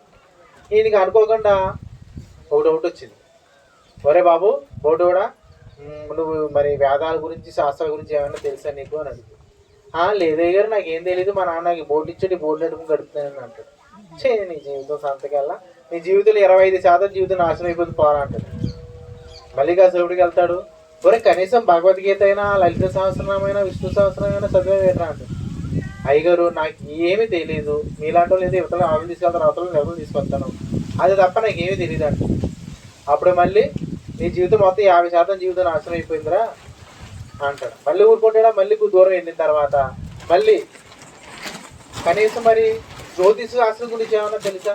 జ్యోతిష శాస్త్రం అయ్యగారు మమ్మల్ని నేను ఎంతమాలు ఇచ్చిపెచ్చాను, నాకు ఏ శాస్త్రం తెలియదు, నాకు ఈ పడవ నడుపుకుంటానో దీంతో వచ్చిన నా భార్య బిడ్డలు పోషించుకుంటాను, అంతే తప్ప ఇంకేమీ తెలియదు అంట. ఇంకొద్ది దూరం వెళ్ళిన తర్వాత సడన్గా అటేదో ఇలా గాలి వేస్తుంది, బాగా గాలి వేయడం, గట్టిగా వర్షపడ్డాం. అప్పుడు ప్రశ్న రివర్స్ అనమాట, అయ్యగారు మీకు ఈత వచ్చానని అడుగుతుంది. రాదురా నాయన, అయ్యగారు వేదాలు శాస్త్రాలు ఉపనిషత్తులు చేయడం తెలియకపోవడం వల్ల నా జీవితం 75% నాశనం అయిపోయింది, కానీ ఒక ఈత రాకపోవడం వల్ల మీ జీవితం 100% నాశనం అయిపోతుంది. అనేసి ఆ పడం ఉలిగిపోతుంది కదా శివుడు, కానీ ఈత కొట్టుకుంటూ బయటకు వచ్చేస్తాడు. అక్కడ అందులో పడి గంగార్పణం ఆ పండితుడికి. అదండి. సో అహంకారం, నాకు తెలుసు, నాకే గొప్ప, నేనే గొప్ప అన్న దాంట్లో కూడా ఇప్పుడు కూడా మనం ఉండకూడదు. ఈత అంటే ఏంటంటే జనన మననాల చక్రాల్లోంచి మనం బయటపడాలి. ఆ విద్య తెలియాలి. ఆ విద్య అంటే ధ్యానమే మళ్ళీ. సో ఆ విధంగా ఆ సంపన్న జ్ఞానం నుంచి మనకే తెలుసు, నాకే తెలుసు అన్న అహంకారాన్ని కూడా మనం జీరో చేసుకోవాలి. ఎప్పటికప్పుడు మనమే చెక్ చేసుకోవాలి. ఎవడో చెక్ చేయడు ఇక్కడ. నేను అహంకారంగా వెళ్తున్నాను, అహంకారంతో మాట్లాడుతున్నాను, అహంకారంతో ఆలోచన చేస్తానని మన ప్రతి 2 అవర్స్కి మన బ్రెయిన్ లోపల, మైండ్ లోపల ఏ ఆలోచనలు వస్తాయని మనమే చెక్ చేసుకుంటున్నాం. అండ్ నెక్స్ట్ తర్వాత అతీంద్రియ శక్తులు. అతీంద్రియ శక్తులు అంటే 40 రోజులు శాకాహారం పాటించిన ఏ వ్యక్తికైనా, 40 రోజులు ధ్యానం చేసిన ఏ వ్యక్తికైనా ఒక పవర్ అనేది వచ్చి తీరుతుంది. ఏమొస్తుందండి? పవర్ అంటే మామూలు పవర్గా చెప్పుకోవాలి. ఏంటంటే మన సంకల్పానికి పవర్ వస్తుంది, మన మాటకి పవర్ వస్తుంది, మనం ఉండే స్థానానికి పవర్ వస్తుంది, మనం ఉండే టయానికి పవర్ వస్తుంది, మనం ఉండే ప్లేస్కి పవర్ వస్తుంది అన్నమాట.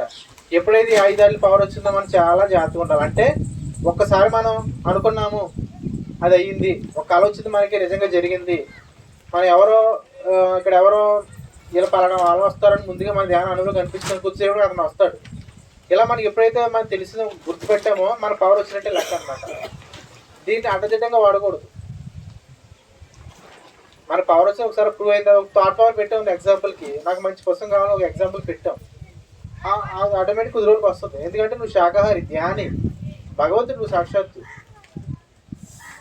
అప్పుడు నీకు ఎప్పుడైతే తెలుస్తుంది ఇవన్నీ పెడతావు, 10 రోజులు ఆ బుక్ ఏదైతే థాట్ అవుతుంది. ఒకసారి కన్ఫర్మ్ అయిన తర్వాత ఇంకా అంతవాళ్ళ ప్రాపంచిక విషయాలకు ఆ సంకల్ప శక్తిని, వాక్ శక్తిని వాడకూడదు. మన వ్యక్తిగత ఆత్మప్రగతికి లేదా సమాజ ఆత్మప్రగతికి వాడాలి తప్ప ప్రాపంచిక విషయాలకు అస్సలే వాడకూడదు. మన నిజంగా పవర్ ఉంది అని చూపించడం కోసం ప్రయత్నాలు చేయడం, అలాంటి ఎదుటి వాళ్ళకి హీలింగ్ చేయడము, ఎదుటి వాళ్ళ వ్యాపార బాగులను మనం దీవించడం, ఆశ్వర్యం ఇవ్వడం అస్సలు చేయకూడదు. మన పవర్ ఉందని నిరూపించడం కోసం బాహ్యంగా ప్రయత్నాలు చేయడం అలాంటివి మనం చేయకూడదు. నేను ఒక చిన్న కథ చెప్తాను మీ ఎగ్జాంపుల్. కానీ యూపీలో ఉత్తరప్రదేశ్లో ఒక వ్యక్తి కొంచెం మూర్ఖుడు మాట, అతను చెట్టు ఎక్కి చెట్టు కొమ్మ చివర కూర్చుని చెట్టు మొదలు కొడుతుంటాడు. చెట్టు ఎక్కేసి చెట్టు కొమ్మ చివర కూర్చుని చెట్టు కొమ్మ మొదలు కొడుతుంటాడు. కొడితే ఏమవుతుంది? పడిపోతాడు కదా. అలా కొట్టి ఏమవుతుంది? కొమ్మ కింద పడిపోతాడు. ఈ దాని పోయి ఒక దాని చూస్తాడు. అప్పుడు చూసి, ఒరే బాబు, నువ్వు ఇలా కొడితే కాసేపు కింద పడిపోతారా అంటాడు. నాకు తెలుసులే, వెళ్ళు అంటాడు. నువ్వు ఇదేమో మనిషిరా బాబు, చెట్టు చివరి కూర్చుని చెట్టు కొమ్మ మొదలు కొడుతున్నాడు, చెప్తేనేమో అంటున్నాడు, నాకెందుకు వచ్చిందా నీ పోతాడు. ఇది కొట్టకొట్టుకు 5 నిమిషాలకి కింద పడిపోతాడు. చెట్టు కొమ్మ, ఈడు గొడ్ల 3 కింద పడిపోతాడు. ఈ పడిపోయి ఏమనుకుంటాడో తెలిసి, ఈడు నేను ఆ జ్ఞానం వల్లనే పడిపోయానని అనుకోడు. ఆడెవడో చాలా గొప్ప జ్యోతిష్యుడు, చాలా గొప్ప శాస్త్రం తెలిసాడు, జ్యోతిష్య శాస్త్రం. ఇలా చెప్పాడు, 5 నిమిషాలు అదే జరిగింది అని పట్టుకుని, వీడికి ఎప్పటి నుంచో ఒక విషయం అండి, వీడు ఎప్పుడు చచ్చిపోతానో భయం. వీడికి ఎప్పుడు చచ్చిపోతానో తెలుసుకోవాలని నీకు డౌట్. ఎప్పుడు చచ్చిపోతానో తెలుసుకోవాలి, ఈ జ్యోతిష్యం ఖచ్చితంగా తెలుస్తుంది. ఆ అర్జున్ వీడు పట్టుకోవాలని గొడ్డలు తీసుకుని అదే పొరుగు పరిగెడతాడు. ఎదరేమో ఈడు చూస్తాడు, ఈడేంటి ఆయన గొడ్డలు, ఎదరేమో ఈ గొడ్డలికి వస్తున్నాడు కదా, ఇదేదో జరగడం జరిగింది, నన్ను అరుగుతాడు ఏంటి అని ఈ పరిగెడతాడు. వెనకాలేమో ఈడు పరిగెడతాడు. మొత్తం మీద ఎలా అయితే క్రాస్ చేసి, అయ్యా జ్యోతిష పండితుడు నమస్కారం, మీరు ఎలాగ అన్నారు అలా జరిగిపోయింది, మీకు చాలా పవర్ ఉంది, మీకు చాలా జ్యోతిషం తెలుసు, దయచేసి నాకు ఎప్పటి నుంచో ఒక అనుమానం ఉంది, నా ఆయుష్ ఎప్పుడు కూడిపోతాయి, మీరు దయచేసి చెప్పండి.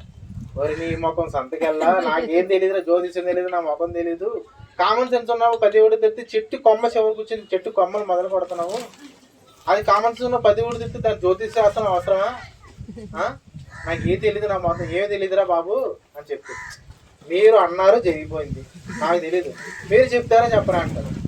మీరు ఆలోచించుకొని, ఇది చేదే అసలే గొడ్డలు ఉందే, ఇది చెప్పేపోతే ఏమవుతుందో ఏటో, ఏదో చెప్పేసి ముందుకు ఇంటికి ఎస్కేప్ అవుతే తర్వాత సంగతి దేవుడు చూసుకుంటాడో అనేసి ఆలోచించుకొని, నాయన మరి నీ వీపు ఉంది కదా, వీపు చల్లబడితే నువ్వు చచ్చిపోతావని చెప్తాను.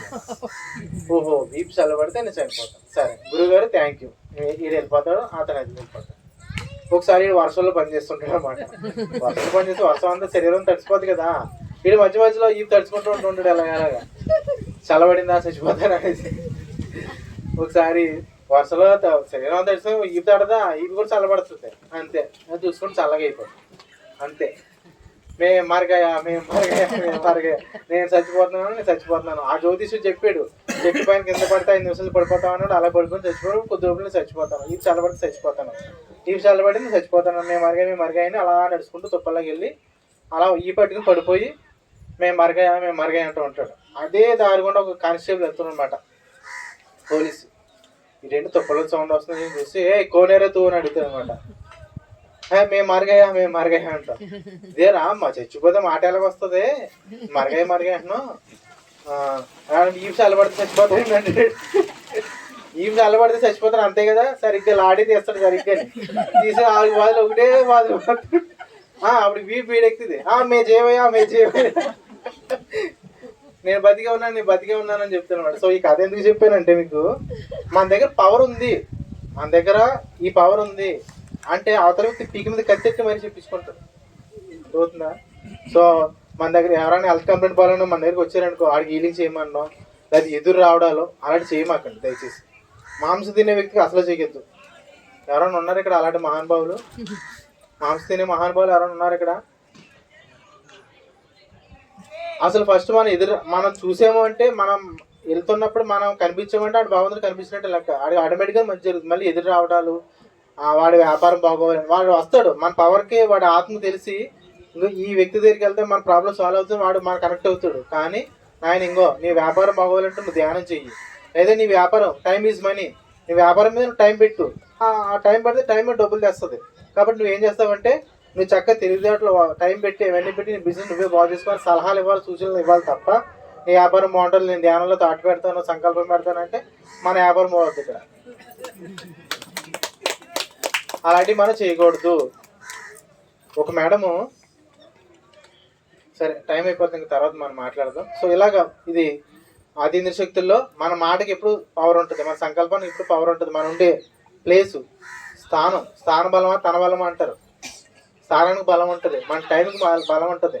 అలాగే మన మనీకి, మన డబ్బుకు కూడా బలం ఉంటుంది. అది ఎక్కడ ఖర్చు పెట్టాలి అక్కడే ఖర్చు పెట్టాలి. ధ్యానమా చక్రము, పిరమిడ్ల దగ్గర అలాంటి చోట ఖర్చు పెట్టడం వల్ల ఎటువంటి కర్మ ఉండదు. కానీ ఇంకా రెట్టింపు మనం ఆనందాన్ని, ఆరోగ్యాన్ని పొందుతాం. పనికిరాని చోట్ల, అనవసరమైన చోట్ల డబ్బులు కానీ టయాన్ని వెచ్చించామా మనం ఎంతో శక్తిని కోల్పోతున్నట్టు లెక్క. బాగా గుర్తుపెట్టుకోండి, ఓకే? తర్వాత ఈ 3వది అతీంద్రియ శక్తులు అయిపోయిన తర్వాత 4వది ఆధ్యాత్మిక బద్ధకం అనమాట. సో అన్నీ తెలుసు, ఇక్కడ మీరు అంతా సీనియర్లే, మీకు ఎన్నోసార్లు అనిపించవచ్చు నేను క్లాసులు చెప్పాలనో, లేకపోతే నేను ఒక పుస్తకం రాయాలనో, లేదా నేను ఏదన్నా ఒక పాంప్లెట్ కొట్టించి 10 మంది పంచాలనో, లేదా ఒక పిరమిడ్ కట్టించాలనో లోపల అనిపిస్తుంటుంది అందరికీ. కానీ మనం పట్టించుకోం. తర్వాత చేద్దాంలే, ముందు చేద్దాంలే, అప్పుడు ఎప్పుడో చేసుకోవచ్చులే, ఇప్పుడా చేసేది పని, తర్వాత ఎప్పుడో చేసుకోవచ్చులే అని బద్ధకం. అంటే ప్రాపంచిక బద్ధకం కాదు, ఇది ఆధ్యాత్మిక బద్ధకం అనమాట. 1-2 భార్య భర్తలు ఉన్నారండి. భార్య వంట వార్పు భర్తకి పిల్లలకి సంసారం టైం పోని, మిగిలిన టైం అంతా కూడా చక్కగా ధ్యానం చేసుకునేది, పుస్తకాలు చదివేది, ఎన్ని విధాలుగా ఉంటే అన్ని విధాల టైంని సద్వినియోగం చేసుకునేది. ఈ జీవితం కొద్ది రోజులే జీవితం, ఇది ఉన్నంతలోనే దీన్ని వినియోగించుకోవాలి. ఈ జీవితం ఎప్పుడైనా నాశనం అయిపోతుంది, ఎప్పుడైనా నీటి మీద బుడగలాంటిది, ఎప్పుడైనా పోయే అవకాశం ఉంది. కాబట్టి ఉన్నంతలోనే ఈ టైంని మనం వినియోగించుకోవాలి అనేసి ఎప్పుడు ధ్యానము, పుస్తకాలు చదవడం ఆ విధంగా ఉంటుంది. కానీ భర్త మట్టికి పెద్ద పట్టించుకునేవాడు కాదనమాట ధ్యానం. నా వరకు నేను ధ్యానాన్ని బాగానే చేస్తున్నాను, కానీ నా భర్త మరి ముక్తి మోక్షాన్ని వింటున్నారా? ఎక్కడున్నాం మనం? కాదు, మచిలీపట్నం ఆధ్యాత్మిక బద్ధకం అనే దగ్గర మనం చెప్పుకుంటున్నాము. సో మనం ఈ భార్య అయితే ఏ విధంగా అయితే తాను పర్ఫెక్ట్గానే ఉంటుంది, కానీ భర్తను కూడా పర్ఫెక్ట్గా పెట్టాలి, ధ్యానం నేర్పించాలి అనుకుంటుంది అనమాట. అనుకుని ఏమండి మీరు కూడా ధ్యానం చేయొచ్చు కదా, ఈ ధ్యానం చేస్తే బాగుంటుంది కదా. ఎప్పుడు ఈ జీవితం క్షణకాలం, 4 రోజులు నాటకం, ఇది ఎప్పుడైనా నాటకం ముగించబడవచ్చు. కాబట్టి ఉన్నతలోని మన టయాన్ని వినియోగించుకోవాలని చెప్తుంది అనమాట. అప్పుడు భర్త చెప్తాడు, ఏం లేదు, నువ్వు ధ్యానం చేసి నేను ధ్యానం చేసి ఇద్దరు ధ్యానం చేస్తే అలా ధ్యానం అసలు ఇప్పుడు చేయవలసిన అవసరం లేదు. ఎప్పుడో పెద్ద వయసు వచ్చిన తర్వాత, ముఖ్యంగా బాగా డబ్బులు వచ్చిన తర్వాత, డబ్బులు సెటిల్ అయిపోయిన తర్వాత పిల్లలు సెటిల్ అయిపోయిన తర్వాత మంచి ఇల్లు కట్టించుకుని ఇంటి పైన పిరమిడ్ కట్టించుకుని పిరమిడ్ చుట్టూరు గ్రీనరీ పెట్టుకుని ఆ మధ్యలో కూర్చుని నేను ధ్యానం చేస్తాను ఆ పెద్ద వయసు వచ్చిన తర్వాత అని చెప్తారన్నమాట భర్త. ఇంకేదో చెప్పబోతుంది భార్య, ఒప్పుకోవడం లేక ఇంకా నువ్వు ఆపు, ఇంక స్వతः నువ్వు నేను ధ్యానం చేస్తే ఇంకా ఎలా గడుపుతుంది సమయం అని తిట్టేస్తాడు. సరే సరే అని ఊరుకుంటుంది. ఊరుకున్నాక కొద్ది రోజులకి జ్వరం వస్తుంది. 103 డిగ్రీలు ఉంటుంది జ్వరం, ఒళ్ళు కాలిపోతూ ఉంటుంది. కాలిపోతుంటే డాక్టర్ గారు వస్తారు, ట్యాబ్లెట్లు రాస్తాడు. నాయన ఇంకా వారం రోజులు ఎక్కడికి వెళ్ళకూడదు, ఆఫీస్ అన్ని సెలవు పెట్టేస్తే ఈ ట్యాబ్లెట్ రాస్తాను మీ భార్య గారికి ఇస్తాను. ప్రతిరోజు ఉదయం మధ్యాహ్నం సాయంత్రం 3 పూటలు వేసుకుని ట్యాబ్లెట్లు వేసుకొని వారం రోజులు కరెక్ట్గా వాడితే తగ్గిపోద్ది, ఇది నువ్వు బెడ్ రెస్ట్ తీసుకొని చెప్పేసి వెళ్తాను. ఈ ట్యాబ్లెట్లు భార్యకి ఇస్తాడు ఆయన. పొద్దున్న చూస్తాడు ఆయన ట్యాబ్లెట్ ఇస్తుందేమో అని ఇవ్వదు. మధ్యాహ్నం చూస్తాడు ఇవ్వదు. సాయంత్రం చూస్తాడు ఇవ్వదు. కౌరంతో పిలుస్తాడు, ఏం చేద్దారనుకుంటున్నాను, నాకు 103 డిగ్రీలు జ్వరం ఉంది, నువ్వు ట్యాబ్లెట్లు పొద్దున్న రాసే డాక్టర్ గారు ఇప్పుడు ఇవ్వలేదు అని అడుగుతుంది. ఏమండి మీరు ట్యాబ్లెట్ వేసుకోవాలంటే మన డబ్బు బాగా సెటిల్ అయిపోవాలి, డబ్బుల పరంగా మంచి ఇల్లు కట్టుకోవాలి, పిల్లల మ్యారేజ్ అన్ని సెటిల్ అయిపోవాలి, ఇంటి కట్టుకుని ఇంటి పైన పిరమిడ్ కట్టుకుని చుట్టూరు గ్రీనరీ పెట్టుకుని అప్పుడు మధ్యలో కూర్చుని ధ్యానం చేసిన తర్వాత బయటకు వచ్చి ట్యాబ్లెట్ వేసుకుని కానీ అంటది అనమాట. ఓవే నీ దుంప తెగ నువ్వు అది ఇది రోగమే, ధ్యానానికి రోగాన్ని ముడి పెడతావేంటి నువ్వు అని అడుగుతాను అనమాట. అది కరెక్ట్ పాయింట్కి వచ్చారు మీరు. రోగము, ఏ రోగం ఇది? భావరోగము, దుఃఖ రోగము, సంసార రోగము. మరి ఈ రోగాన్ని ముందు ఏంటో తెలుసా? ధ్యానం, స్పిరిచువల్ ట్యాబ్లెట్. మరి ఈ స్పిరిచువల్ ట్యాబ్లెట్ అనేది వేస్తే వీలైనంత వరకు మనం ఏదైతే దుఃఖం ఉందో అది మనం పోగొట్టుకోగలము, ఆధ్యాత్మిక పథకంగా లేకుండా ఉండాలి అని చెప్పడం జరుగుతుంది అన్నమాట. సో పత్రి సారు శరీరానికి ఒక 4 రోజుల ముందే వదిలేస్తాను అనగా కూడా లడక ధ్యాన ప్రచారానికి వెళ్ళారు. నోటంటే మాట రావట్లేదు ఆయన సరే కొన్ని మాటలు శాకాహారం కోసమే చెప్పాను. ఎప్పుడు మీరు ఆయన సరిగ్గా గమనించారో లేదో, ఎప్పుడు కూడా నేను బతకం, నేను రెస్ట్ తీసుకుంటాను, నాకు ఈరోజు నీరసంగా ఉంది, నేను రెస్ట్ తీసుకుంటాను, లేకపోతే ఈరోజు ఇక్కడ ఉంటాను అట్లా ఎప్పుడు వెళ్ళలేదైనా. ఫ్లైట్లో జర్నీ చేసినప్పుడు కూడా బుక్ కరెక్షన్ ఏదైనా రాయటము, ఏదో వర్క్, ఏదో ప్రాజెక్ట్స్ అనేది మాట్లాడుతూ నేను చేస్తూనే ఉండేవారు. ఎప్పుడు ఖాళీగా అనేది ఉండదు. బద్ధకం లేకపోవడం ఏంటంటే ఆయనే మనం చూసి నేర్చుకోవచ్చు. అలా మరి అంత గొప్ప మాస్టర్లు శిష్యులు మనం అయ్యి ఉండి ఏ స్థాయిలో కూడా ఎక్కడ కూడా మనం బద్ధకంగా ఉండకూడదు. బద్ధకం అంటే ఆధ్యాత్మిక బద్ధకం, బాగా గుర్తుపెట్టుకోండి. మనకి వ్యాపార పద్యాలు నేర్చుకోవాలంటే నేర్చుకోవాలి, కొత్త లాంగ్వేజ్లు నేర్చుకోవాలంటే నేర్చుకుని ఏమో నీ ఆధ్యాత్మిక బుద్ధులు అంటే మన ద్వారా ఎవరైతే ధ్యానంలోకి వస్తారో వాళ్ళు మన తాలూకు ఆధ్యాత్మిక బుద్ధులు. మన భౌతికంగా మనం ఉన్నాం, నాకు 2 పిల్లలు పుట్టారు, భౌతికంగా 2 పిల్లలు పుట్టారు, కానీ నా తాలూకు ఆధ్యాత్మిక బుద్ధులు ఏ వెస్ట్రన్ కంట్రీలో ఉండొచ్చు. వాళ్ళని కలుసుకోవడం కోసం ఇంగ్లీషో హిందీ ఏదో నేర్చుకోవాలి. ఇప్పటి నుంచే నేర్చుకోకపోతే ఏమవుతుందో తెలుసా? వాళ్ళు అక్కడ సమస్యలతోటి మాసం తింటూ అనారోగ్య సమస్యలు బాధిస్తూ భరిస్తూ ఉంటారు. ఆ కారణం నేను కొంత యాడ్ చేసుకోవాలి. ఎందుకు? వాళ్ళ ధ్యానం నేర్పిస్తానని ప్రతి వ్యక్తి కూడా 2000 మంది ఆధ్యాత్మిక బుద్ధులు తెచ్చుకుంటారు కూడా ఈ భూమి మీదకి వచ్చేటప్పుడు. వాడికి ఎవరు నేర్పిస్తారు? మరి ధ్యానం మనమే నేర్పిస్తాను తెచ్చుకుంటాం భూమి మీదకి. ఇప్పుడు మనం నేర్చుకోకుండా తెలుసుకోకుండా ఇక్కడ ఇలాగే గడిపేస్తాను, మా ఇల్లు మా లోకం అని మా ఊళ్ళో ఉంటారు, మా ఊళ్ళో గేదెలు వేపుకుంటానంటే ఆ గేదెలతో సరిపోతుంది మనకి జీవితం. గేదెలు అంటే నోరు లేని మోగజేవాళ్ళు కాదు. కొంతమంది ఉంటారు మనం నమ్ముకుని తిన్నామో పడుకుని తెల్లారిందా పశు జీవితంలా గడుపుతుంటారు. వాళ్ళు చూసుకోవడానికి నాకు టైం సరిపోద్ది, నాకు వ్యాపారం చేసుకోవాలి, వాళ్ళు చూసుకోవాలి. అక్కడే ఉండిపోయాం. అక్కడ చూసుకుంటూనే ఎంతో కొంత టైం మనం కొన్ని విషయాలపై నేర్చుకుంటూ ఉంటూ అప్పుడప్పుడు క్లాసులు బయటకు వెళ్ళడం, ఆన్లైన్ ఆఫ్లైన్ చెప్పడము, ఒక పాంప్లెట్ కొట్టించిన 10 మంది పంచడం, అలా చేస్తూ ఉంటే మన తాలూకు ఆధ్యాత్మిక లేకుండా కనెక్ట్ అవుతారు. అప్పుడు వాళ్ళు మన ద్వారా ధ్యానంలోకి వచ్చి వాళ్ళు ఎన్నో అద్భుతాలు సృష్టిస్తూ ఉంటారు అనమాట. సో ముముక్షు 4 శక్తులు ఏం చెప్పుకున్నాం? భయము, చెప్పండి, భయము, అసంపూర్ణ జ్ఞానము, అతీంద్రియ శక్తులు, ఆధ్యాత్మిక బద్ధకం. దీన్ని కంప్లీట్గా మన సాధనకి అడ్డంకులు మాట ఇవి. ఎక్కడ కూడా మనం ఫస్ట్ భయం అనేది కొండ బేసిక్ చెప్పాను కదా. కొండకి ఒక బేస్ లేకపోతే ఎంత వాటర్ వస్తుందో పోతే. రెండోది అసంపూర్ణ జ్ఞానం.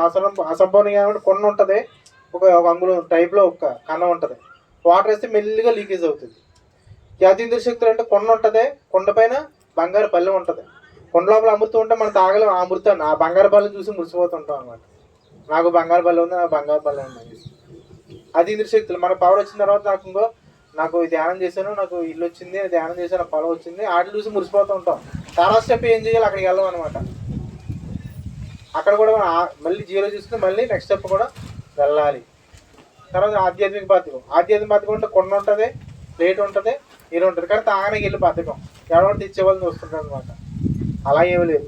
మా ఎవడో ఏం చెప్పారు, ఆపో దీపోభవ, నీ దీపాన్ని నువ్వే వెలిగించుకోవాలి. కాబట్టి నీకు నువ్వు వెళ్ళి మంచి ఆపుతో నువ్వేదో తాగాలి. సో ఇదండి. సో ఈ అవకాశం ఇచ్చిన మచిలీపట్నం మాస్టర్స్ అందరికి పేరు పేరున ధన్యవాదాలు తెలుసుకుంటూ భయాన్ని జయించటం ఒకసారి చెప్పండి సార్. భయాన్ని జయించటం అనే సబ్జెక్ట్ ఒక్కసారి చెప్పండి. భయాన్ని నాకు భయాన్ని జయించలేకపోతున్నాను. ఓకే, అదే సార్. భయం అనేది బేసిక్గా మామూలుగా 4 స్థాయిలు ఉంటుందని చెప్పుకున్నాం కదా. శారీరక భయం, మానసిక భయం, బుద్ధి భయం, ఆత్మ భయం. భయం మనకు మనమే జయించుకోవాలి. ఎందుకంటే మనం అంటే ఎవరు? భగవంతుడుము, సాక్షాత్తు భగవంతుడి స్వరూపులు మనం. ఏ స్థాయిలను కూడా ఎక్కడ కూడా మనం బయటపడాలని అవసరం లేదు. మీరు ఇప్పటివరకు ఏమైనా మాట్లాడారా ఎప్పుడన్నా? తక్కువ మీ ఎక్స్పీరియన్స్ చెప్తారు రండి ఒకసారి. రండి, మీకు ఏమనిపించింది, మీ అనుభవాలు ఏంటో 2 నిమిషాలు చెప్పండి. అనుభవాలు అంటే ఏమిలే ఉండే, సాధన ఇంపార్టెంట్ అని నా జీవితంలో నేను తెలుసుకునేదండి. సాధన ఇంపార్టెంట్, సమయమే సాధన అని చెప్పారు పత్రిజీ గారు. అది నాకు బాగా నచ్చింది. ఇంకా ఎక్కువగా మనం సుల్లువాగుడు బాగుతున్నారు పత్రిజీ గారు, అది నాకు నచ్చింది. తర్వాత ఆయన చెప్పినటువంటి ఒకే ఒక్క స్లోగన్ ఏంటంటే, జీవితంలో ప్రతి నిమిషాన్ని ఎంజాయ్ చేయాలి ఈ ధ్యానం చేసేవాళ్ళు అనేది చాలా ఘంటాపదంగా చెప్పారు ఆయన. నేను అదే అనుభవిస్తున్నానండి ఇప్పుడు. గట్టిగా చెప్పాలి పడతాం. ఫస్ట్ భయం చేయించారు ఈరోజు మైకి తీసుకుని. అంతే సార్, భయం చేయించారు మీరు. సాధనలో కూడా అంతే. ఆ విధంగా మీకు మీరే సర్ది చెప్పుకుంటూ ముందుకు వెళ్ళడమే. మీకు భయమే ఉండదు. కాకపోతే కొన్ని స్థాయిల్లో మళ్ళీ మన భయాలే కాదు, మన చుట్టుపక్కల ఉన్న భయాలు కూడా మనకే తగులుకుంటాయి. ఎందుకంటే మనం బాగా సాధన చేస్తాం కాబట్టి. దానికి మంచి కష్టాలు పెట్టుకోవాలి. మంచి కష్టాలు అంటే ధ్యానం నేర్పించడము, ధ్యానం గురించి పుస్తకాలు చదివి వినిపించడము, అలాంటివి చేస్తూ ఎదురు వాళ్ళు కూడా ధ్యాన ప్రచారం ఎందుకు చెప్పారు పత్రి సారు? ఎందుకంటే మనం ఒకరిగా ఆరోగ్యంగా ఆనందంగా ఉండేసి జీవితం బాగుపడిపోయేలా అయితే ఇదివరకు గతంలో అయిపోయిన ఎన్ని హిమాలయాలకు వెళ్ళి తపస్సు చేసి పూర్తి చేసుకున్నాం అలాంటి పనులు. అందుకోసం కాదు, ఒక పక్కన మనం మారుతూ మన భగవంతుడిగా అవుతూనే 10 మందిని భగవంతుడిగా మార్చడం కోసం ఇప్పుడు భూమి మీదకి వచ్చాం. యాక్చువల్ మీకంటూ భయం, మీ పర్సనల్ భయం కాదు అది. మీ తాలూకు ఎవరైతే బంధువులు, స్నేహితులు ఎవరెవరు ఉంటారో వాళ్ళ ఆ భయం మిమ్మల్ని భయం లోపల పెంచుస్తుంది అనమాట. మీరు చేయవలసింది ఏంటంటే వాళ్ళకి నిర్భయంగా ధ్యానం గురించి, శాకాహారం గురించి తెలియజేస్తున్నారు. యూట్యూబ్లో అనేక ఫియర్లెస్ వీడియోస్ ఉంటాయి. అవన్నీ చూస్తుంటే మీకు ఎన్నో తెలుస్తుంటాయి. అవి వాళ్ళు చెప్తూ ఉంటే మీరు ఏదైతే మనం చెప్తూ ఉంటామో అదే మనం అవుతాం. As you think so you are అని చెప్పారు జీసస్ క్రైస్ట్. ఏదైతే ఆలోచిస్తామో, ఏదైతే మాట్లాడతామో, ఏదైతే మనం చూస్తుంటామో అదే మనం అవుతాం. కాబట్టి ధైర్యం కోసం చూడటము, అలాంటి వీడియోలన్నీ చూస్తూ చెప్తూ ఉంటే అదే మనం అవుతాం. Simple. Okay, thank you so much sir. ఇంకేమైనా డౌట్స్ ఉన్నాయి ఎవరికన్నా?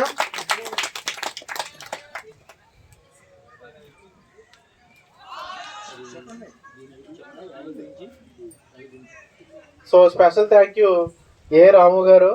పాపం నన్ను ఏ రాము గారు ఏమంటారు సార్ ఇంటి పేరు? నాకు అరేంజ్. ఓకే, రాము గారికి స్పెషల్ థ్యాంక్ యూ. మేడంకి వాళ్ళు చాలా చక్కగా ధ్యానులు సార్ ద్వారా మెడిసిన్ లాగా వచ్చారని చెప్పారు. రఘునాథ్ గారు సార్ ద్వారా చాలా అద్భుతం. వాళ్ళ ఇంటికి వెళ్ళడం, వాళ్ళ పిరమిడ్ చూడడం, చాలా అద్భుతమైన మాస్టర్స్ మిమ్మల్ని అందరూ కూడా కలవడం ఈరోజు నా అదృష్టంగా నేను భావిస్తున్నానండి. సో ఈ అవకాశం ఇచ్చిన స్పెషల్గా రాము గారికి, రఘునాథ్ సార్కి, వారి మేడంకి, మాస్టర్ మీ అందరికీ ప్రతి ఒక్కరికి కూడా పేరు పేరున ధన్యవాదాలు తెలియజేసుకుంటూ thank you so much sir.